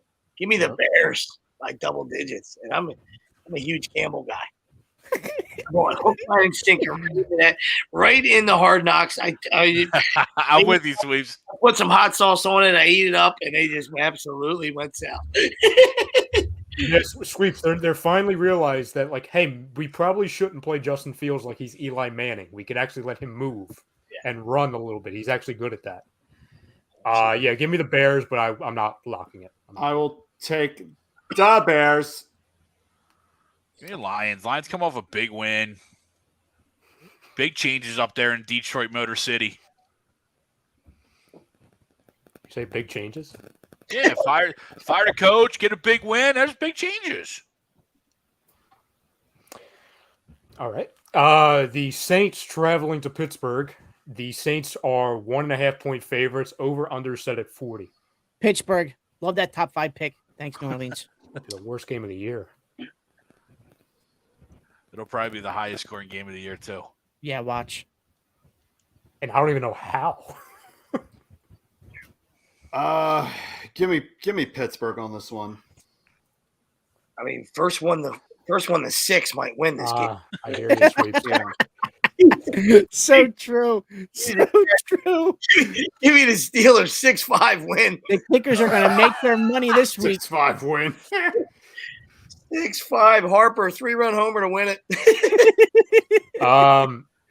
Give me an Andy Dalton anytime interception, Frank. I don't give a right. damn about the score. That's all I care about. Yeah. Dalton over half interception. All right, give me the Steelers. Yeah, I'll take the Steelers. You've got the Colts traveling to Las Vegas. The Raiders are 6-point favorites. Over under set at 42. If they're coaching change, give me the Colts. Even though we're making fun of them. I don't know how, but If this line was like 4, I would pick Raiders lock, but I don't like Raiders lock -6. Frank, I feel have a lock uncomfortable. on this. Oh, The there it over. is. 42.5. Over 42.5. We're living large this week, boys. I hope 40 of those points for that over, Ralphie, are the Raiders because it's Sam Ellinger on the other side. He'll be all right this week. He's got Jeff give- Saturday. Give me the Raiders for a lock. Give me the Raiders. No lock on this one. Raiders. Give me Raiders, no lock. Colts just because it doesn't make sense. And that's the NFL right now. Next game. You've got 4 more, by the way. The Dallas Cowboys traveling to Green Bay. Dallas 5-point favorites. Over under 43. I have a lock on this one, Frank. Yeah, lock it. Packers Yeah. money line. Night. Give me a lock on this, Frank, too. Packers plus the 5. Yeah, that's right. I also have a lock on this game. Give me the under. Yeah, Packers +5 all day. I also have a lock in this game, and it's the under as well. Oh, we're sharing. Sharing is caring. Give me the Cowboys. Gotta love when Greg does things like that. You locking that too, Greg? No. Sweeps? Oh yeah, Packers, and some more Packers +5. They are absolutely in a bad way right now, and that's how the NFL. A little home game. Yep. Arizona traveling to the Rams. The Rams are 1.5-point favorites. I'm The so over under excited set for at this game. 41.5. Give me the Cardinals. Give me the Rams for a lock. I also have a lock on this one. Give me Rams money line. Both teams stink, but Arizona stinks more. Frank, it's 1 and a hook. You don't need the money line there. Sweeps, welcome to our world, Sweeps. He's the best. We just let him go. We just let him go. The Paul's won, so he can absolutely send me some hate mail. Give me the Rams. No Rams, lock. No lock. Yeah, Rams, no lock. Yeah, Rams. Put a circle around it 10 times. Sunday Night Football. Chargers traveling to San Francisco. San Francisco -7. Over under 45.5. Yeah, that's egregious. Give me the Chargers. Lock it up. 7. 7's a lot. Sadly, I'm sorry, Tommy, but I'm with you. It is. It is. That's a I'll be lot. with me too with a 595 winning percentage. I'd be right. Get right on my shoulders, Greg. Chargers +7. I might break your back. It is. Nah. It is high. It is very high. I mean, they probably know because I drafted Herbert in fantasy. You and me both, brother. So he's been an absolute fucking shit can. I have Justin Fields starting in fantasy this week over Justin Herbert. That's how weird it's got. Yep. Mostly because Fields is playing Detroit. That's mostly the reason. The 49ers are going to win, but the Chargers will cover. No lock. Give me Niners win, Chargers cover, no lock. Ralphie, you went? Yeah. Yep. Okay. And finally, Monday Night Football. Commanders traveling to Philly. Philly 10.5-point favorites. Over under 44. I had the Eagles covering, so I got to stay there. Well, I had the Eagles winning, but Washington covers. Yeah. I had 24-21. Washington covers. I do have one last lock, and that's the over, Frank. All right. Yeah, I said 31-20, so I have to go. Yup, Birds.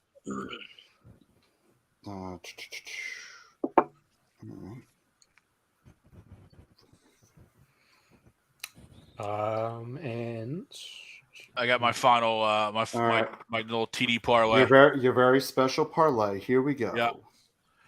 Give me Kenneth Walker, Nick Chubb, Chris Olave, and CeeDee Lamb. Oh, not Olave. Because I have Olave. Knock it off. Would you? Yeah, he's my wide receiver too. I don't want you anywhere near him. I think he's gonna score a tutty. Guy's getting hurt this week. It's a guarantee. Knock it off. Can you pick Landry instead or something coming off the IR? Greg, have you gotten close to win that whole thing? I mean, I usually hit two. I hit 3 or 4. He's always one short. I'm usually one short. That's the Story spirit. of your life, pal. Pretty much. Could use that extra inch. Just a game of just a tip. Yeah, Reese never gets old. Just short. Just short.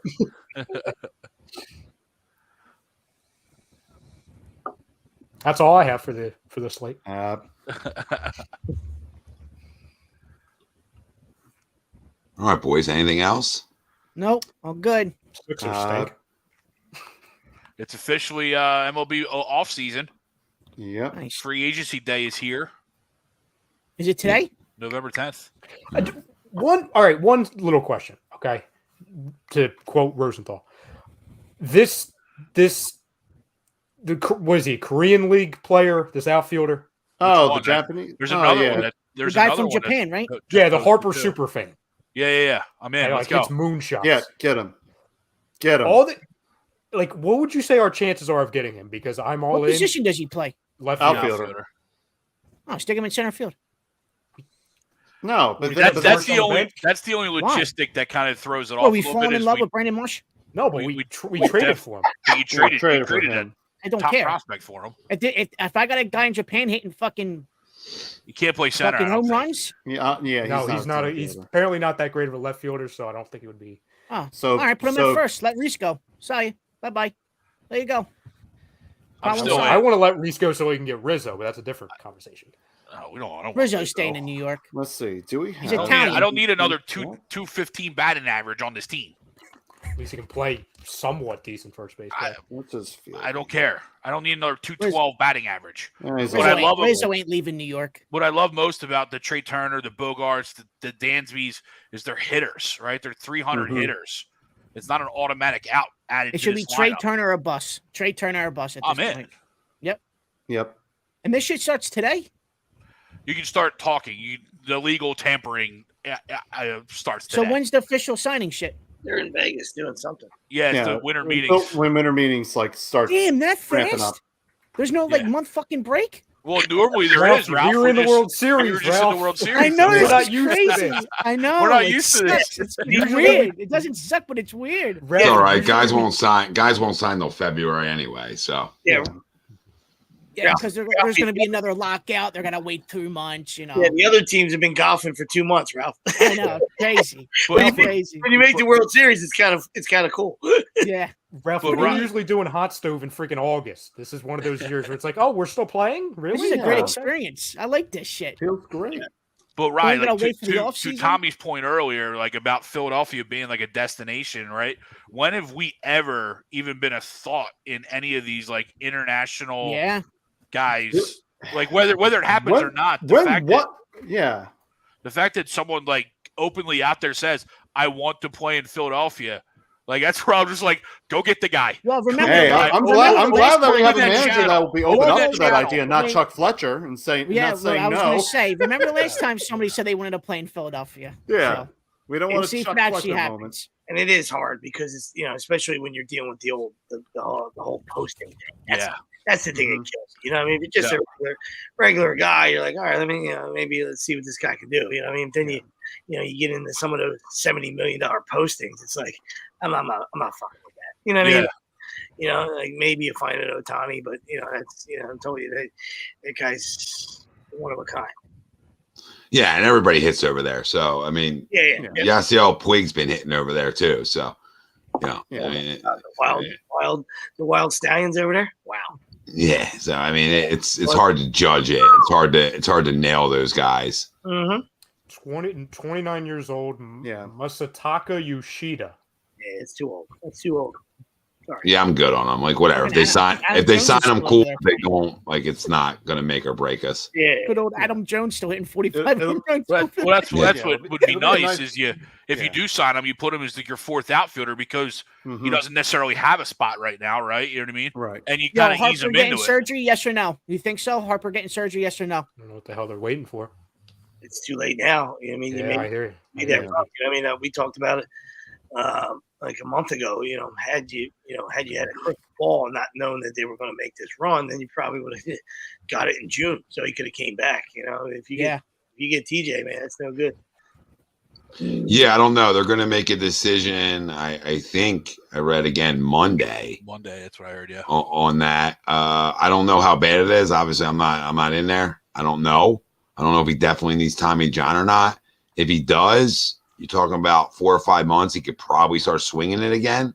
From what I read, I mean, obviously, he would have a full year of not throwing again. So, I mean, he would have to DH again. Which is crazy. I know he already committed to the World Baseball Classic. Obviously, that doesn't matter, right? When it comes to this, I mean, I think they're going to do they want to avoid the surgery, obviously. Because remember, Tanaka did it a couple years ago. You know what I mean? So not being a pitcher, you might want to go down that road. You know what I mean? Like I don't. Remember Tanaka skipped out on it and he was able to pitch still with it. Crazy. I'm actually interested that this Rodon thing's coming out. Like, really? We can get him too?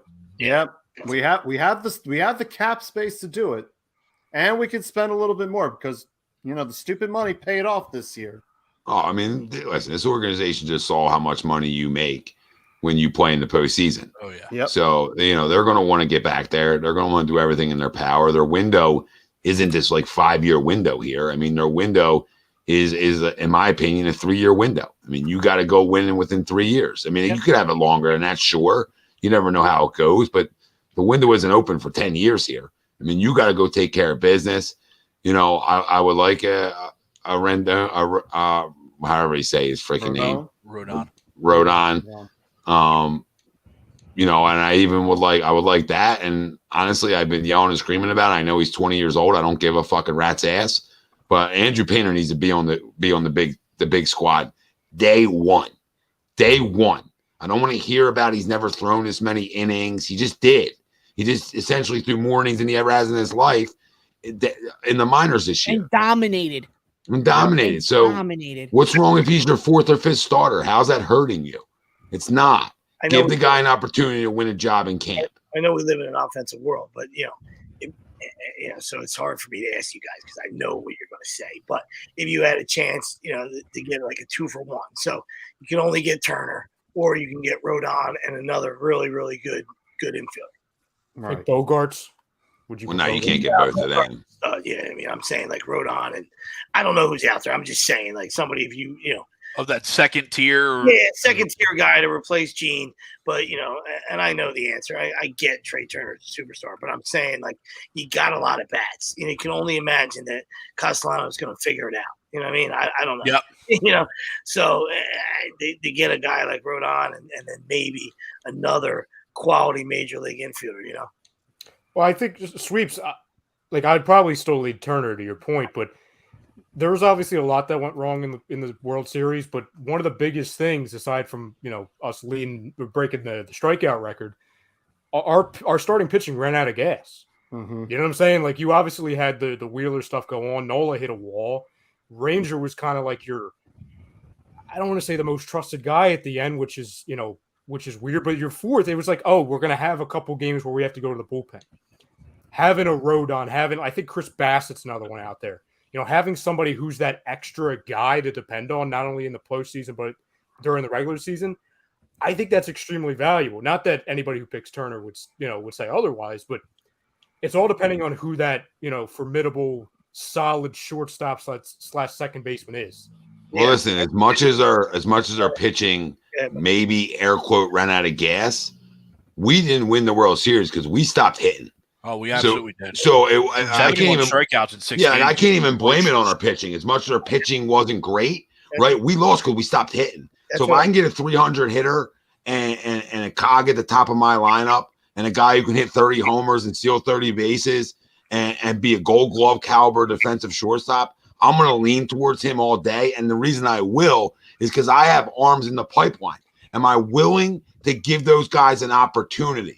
Right, I don't have that shortstop in my pipeline, but outside of Bryson Stott, right? But I don't have those guys coming up, but I have the arms coming up. So knowing that I have the arms on their way up, I'm going to lead towards Trey Turner. Now, if I had more middle guys or stuff like that are close to being big league ready, I would go the other way because it's a great question, right? You always sort of want to have the 2-for-1 over the one guy, but Trey Turner's that good that I'm okay with it because we didn't lose because of our pitching. Well, I would say riddle me this, and you're right. You're absolutely 100% right. But you're and it's no going back. But you're a topper decision away from maybe getting to Game 7 without hitting a fucking lick, a lick. So it's like, and if you have another, I'm just saying, it maybe Rodon wins one of those other games, and the Phillies win 4-2 because they didn't even hit. So I mean, like to your point, absolutely, they did not hit. But I'm just saying they're a decision away from. I don't know if they get to the finish line in Game 6. He obviously should have stayed in. We all knew that. It's a first guess. It's not a second guess when it's a first guess. You know what I mean? It's crazy. It's crazy to be in that series and be that bad offensively. Not just set the record for strikeouts. Just, if you look at it, I mean, I'd have to look at all the averages. I don't know if there's a guy that even hit 250. I think Harp was 189. That's what I'm saying. I don't know. World Series. I don't know if there's a guy that hit 250. I don't think so. Find that. Sweet. No, and I think. Good. Oh, I was just going to say real quick, Tom, to answer your question with like the 2-for-1, I'm looking at like the second tier second baseman and shortstop. Yeah, give me Trey Turner. I'm not doing this. Give me Trey Turner. Yeah, I mean, Phillies hit, regardless of the individual stats, Phillies hit below 100 in final 30 innings as Astros celebrate. I mean, that's right there, regardless of the individual stats, right? As a team, you hit below 100. Yeah. That's terrible. If Nick Castellanos doesn't get hurt next year, right? It's all based off like a guy being healthy. I got a good feeling that he bats 290 and hits 35 home runs next year. I just do. He's never done this. He's never had this bad of a year in his whole career. Like, and some of it could be having the pressure of trying to live up to the contract, right? Etc. He's just too good of a hitter. And what happened is, and we talked about it early on in the year. I mean, I know we didn't agree, disagree plenty on Sundays, is he started guessing. And when you start guessing is why on first pitches, he looks just so off because he's always been an aggressive hitter, sure, but he's never guessed this much in his career. And what happened is, he just, once you get in a funk, sometimes it's hard to get out of it in season, right? Because it's so contagious and it's going so bad. But the reason I want Trey Turner is I want Kyle Schwarber batting in a position of power. Like I'm fourth, whatever, fifth. I don't, it doesn't matter to me. Third, whatever. I want a guy that's going to have 46 home runs, be in a position that's like the solo homer's cute, right? But the solo homer doesn't win you anything. Yeah. The 3-run homer wins you something. And Trey Turner will be on base. He will be on base because that's what he does. Now, if you got me Dansby Swanson, I'd be happy. There's other guys that I'd be happy with. I mean, Xander Bogaerts is a stud, but the connection isn't there, right? Like the connection with Turner, to the Phillies. Those other guys don't have the connection. Like with Dansby leave Atlanta, he's a homegrown kid. He's from Georgia. I don't see that happening coming to the Phillies, right? Can he go somewhere else? Sure. I don't see him staying in the division. Trey Turner's coming to Philly. It's what else are you willing to go spend, right? You don't have to be done just going to get Trey Turner. You can get Trey Turner, and then, hey, what other arms can you add, right? What other relievers can you add? So, to me, the starting pitching is sort of here already in a weird way. If you allow Painter to have an open, win a 4th spot on this roster, it's how can I add to this bullpen? How can I not put so much pressure on it being Alvarado, Sir Anthony, if those guys don't pitch and we're in trouble? So how can we get a little deeper? Now, it's easier said than done. Houston has sensational arms out of their pen, right? And it helps their starters out big time. It helps their team out big time. They don't hit a lot in Houston. So how can I strengthen this pen a little bit? How can I not just have the pressure just strictly on 2 guys? And if those 2 guys aren't available, I'm in trouble. And you have to look at, too, I mean, he outside of his first initial appearance, Connor Brogdon was lights out in the playoffs. Outside of that first where he admitted that he was nervous and the moment was too big at that time. But if a switch flipped in him, and that's the guy we're going to get going forward, I mean, that's a huge piece, to your point, Tommy, to being a cog in that bullpen. That's another guy that you can trust, right? Who knows what happens next year, right, if he stays there. But there was the end of the year where he was at the end of the season, he was lights out in that bullpen. As a rookie, too. Change up. As a rookie, too, Bilotti, I thought, was pretty solid, too. Because he was a rookie, right? And we know that they, air quote. I think so. We know, air quote, they were trying to stretch him out. But the head scratcher for me was the Eflin thing. I just don't. This starting pitching hard to find, man. Like, what's wrong with him being a 5? You know what I mean? Like, and a 4 if you want Painter to be your 5. You know what I mean? Like, I would even, because you're talking about another year from Tommy John, that I would absolutely look into bringing Noah Syndergaard back. Because I'm curious. Too, yeah. I'm curious if the velocity is up next year. Just my only concern is someone overpaying for him, because I'm not paying him $20 million again. Oh, you think somebody's going to pay him that? I think somebody will, just because pitching is at such a priority. You know what I mean? It's such a premier position. You know what I mean? Like, the Angels overpaid for him, and we just got him. Well, they do that to everybody. Yeah. But yeah, I mean, I'm not paying him. I'm not paying him 20, but I don't disagree that, the more you see from him, I think you get more out of him. Let me just read you guys I came up with this in 2 seconds. So, I guess you could flip flop some of the order, but if this is with Harper healthy. Okay. So, back in his natural position, you go Turner, JT, Harper, Schwarber, Castellanos, Reese, Bohm, Stott, Marsh. Yeah. I'd probably switch Bohm. I think Bohm's on his way to hitting 300 one of these years. I would put him and sweeps. I would also. I don't.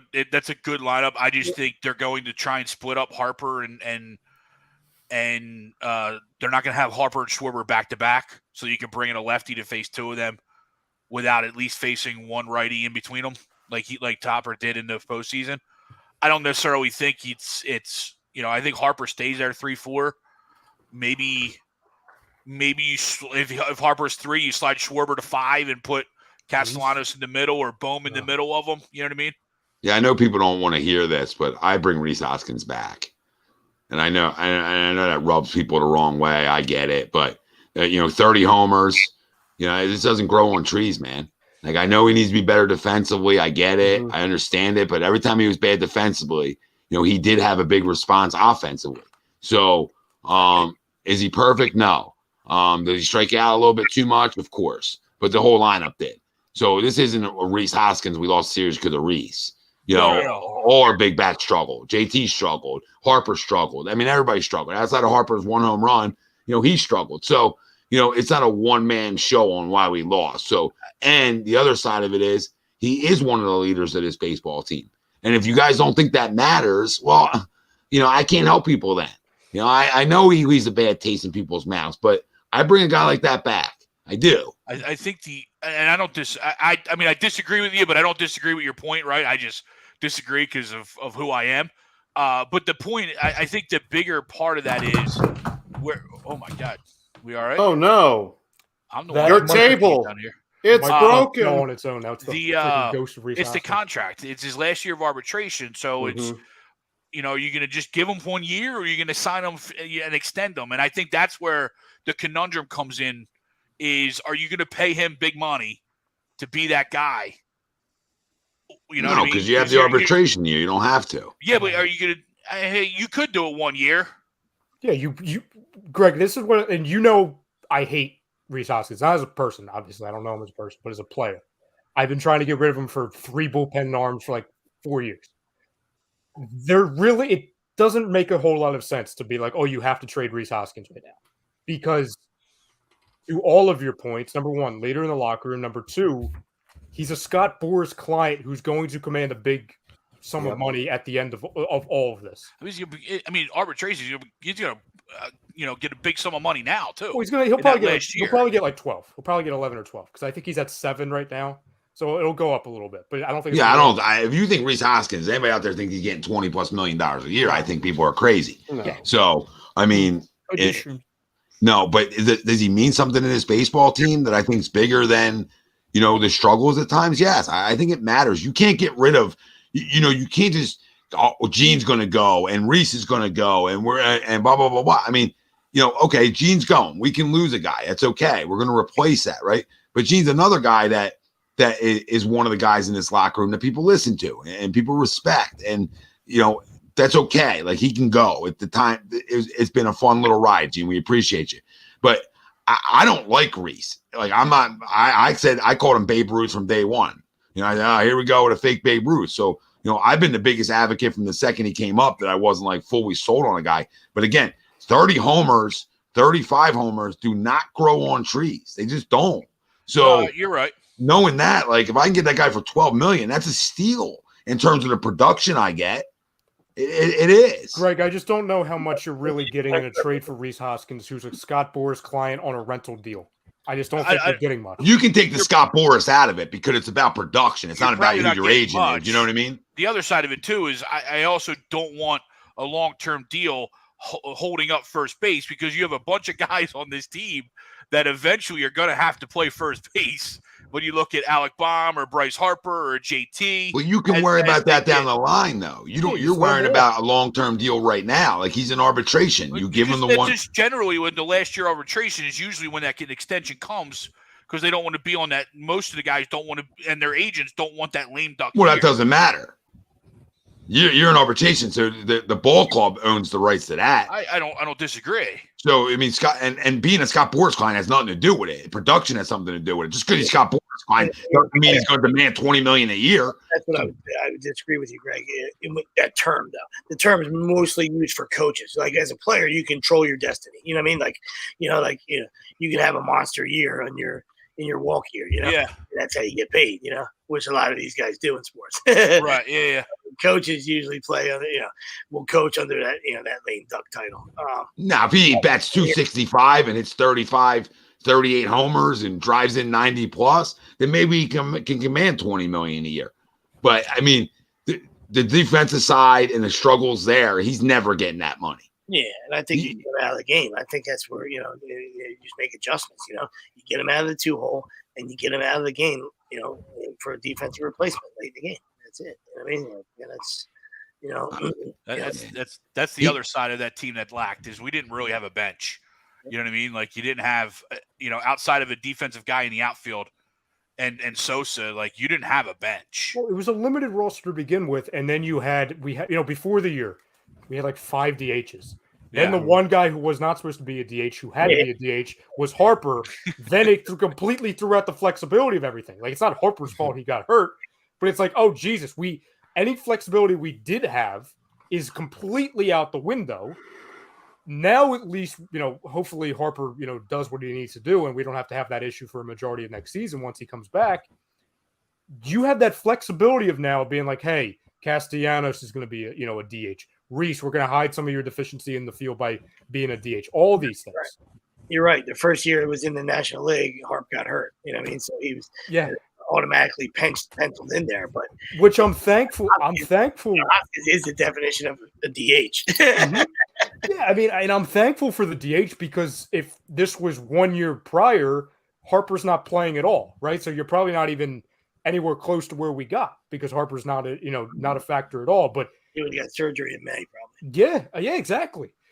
So now it'll be interesting to see actually what their plan was all along with how they were going to use the DHs, because really we never got a chance to see it. And even when Harper was healthy, it was when Joe Girardi was running things and he wasn't running anything properly. So we really didn't see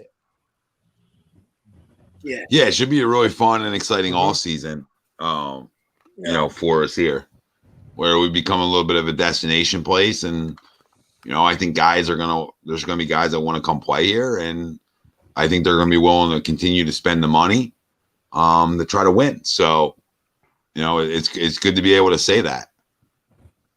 Yeah, no, you definitely don't want to your point, right? You definitely hate to have that guy. Like the days of the Big Poppies and Edgar Martinez and the Jim Poppies are over. You know what I mean? So, to have flexibility in the DH spot is huge. Especially when JT's rolling the way he was in that second half.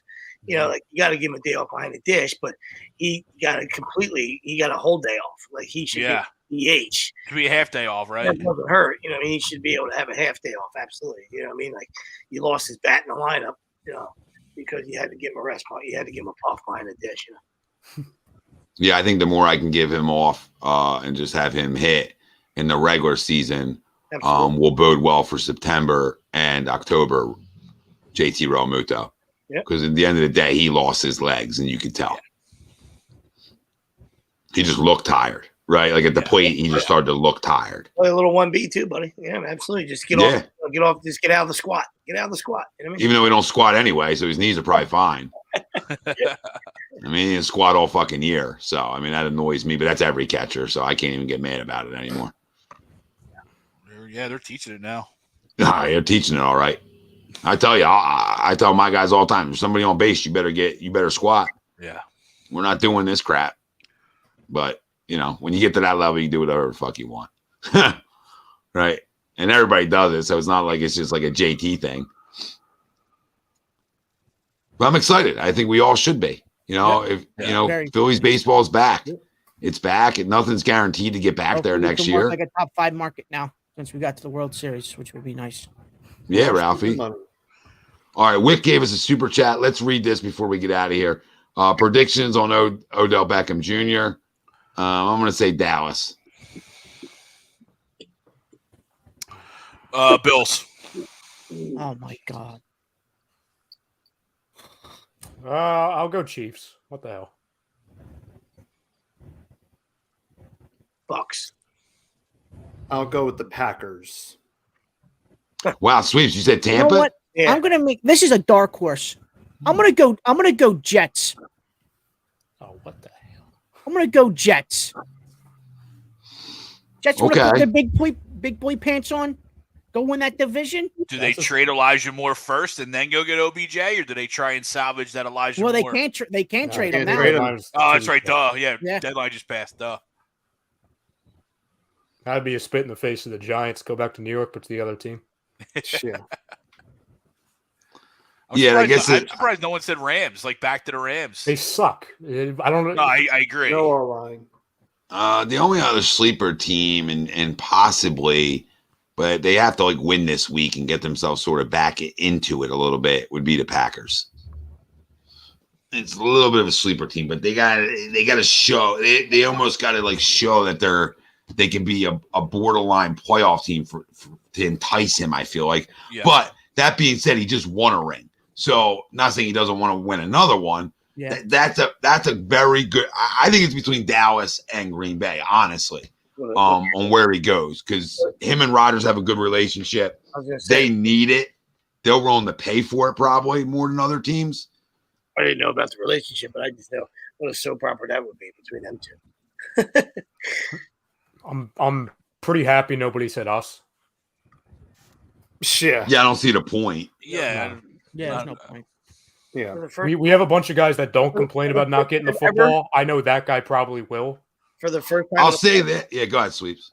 I'm just saying, sorry. For the first time in a long time, Eagles don't need any wideouts. No. No.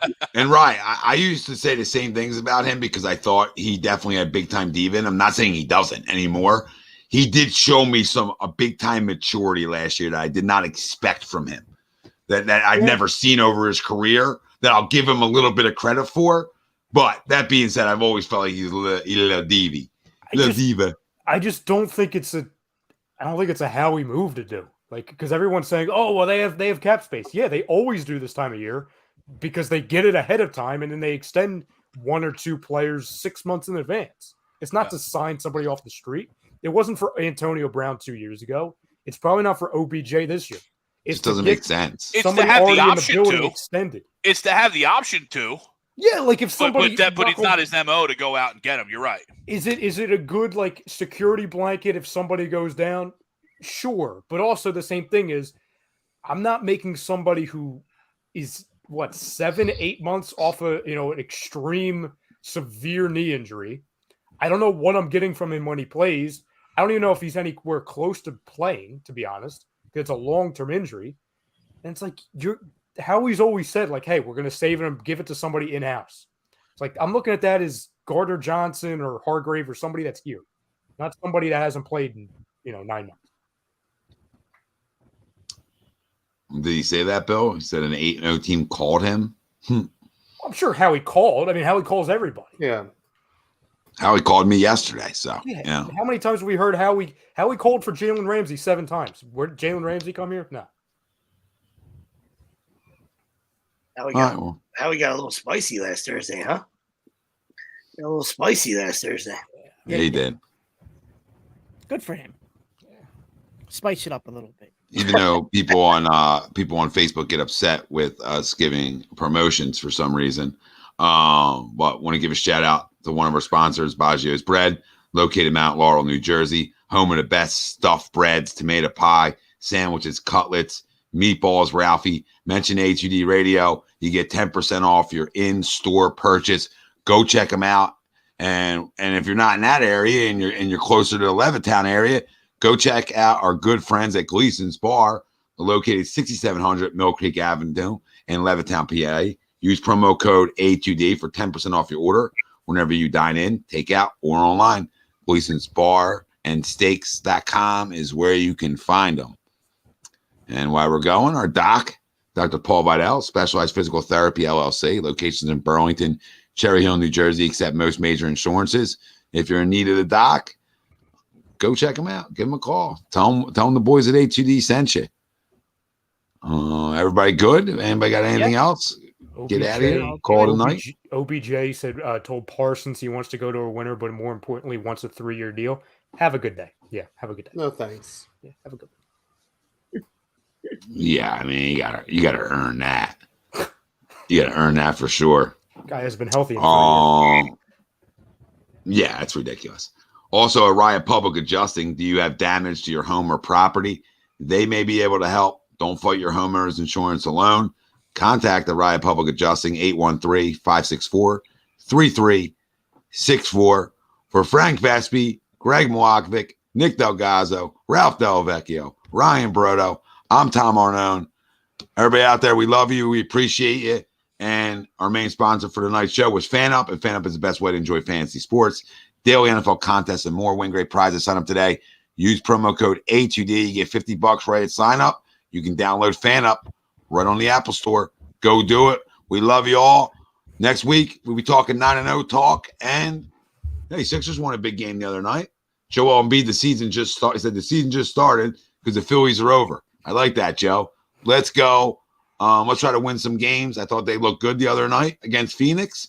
And it's still early in the year. We talk about this all the time, but we'll see. We'll see if they can put a little stretch together of good basketball here. So 10-9-8, brotherly love. Let's go. We out of here.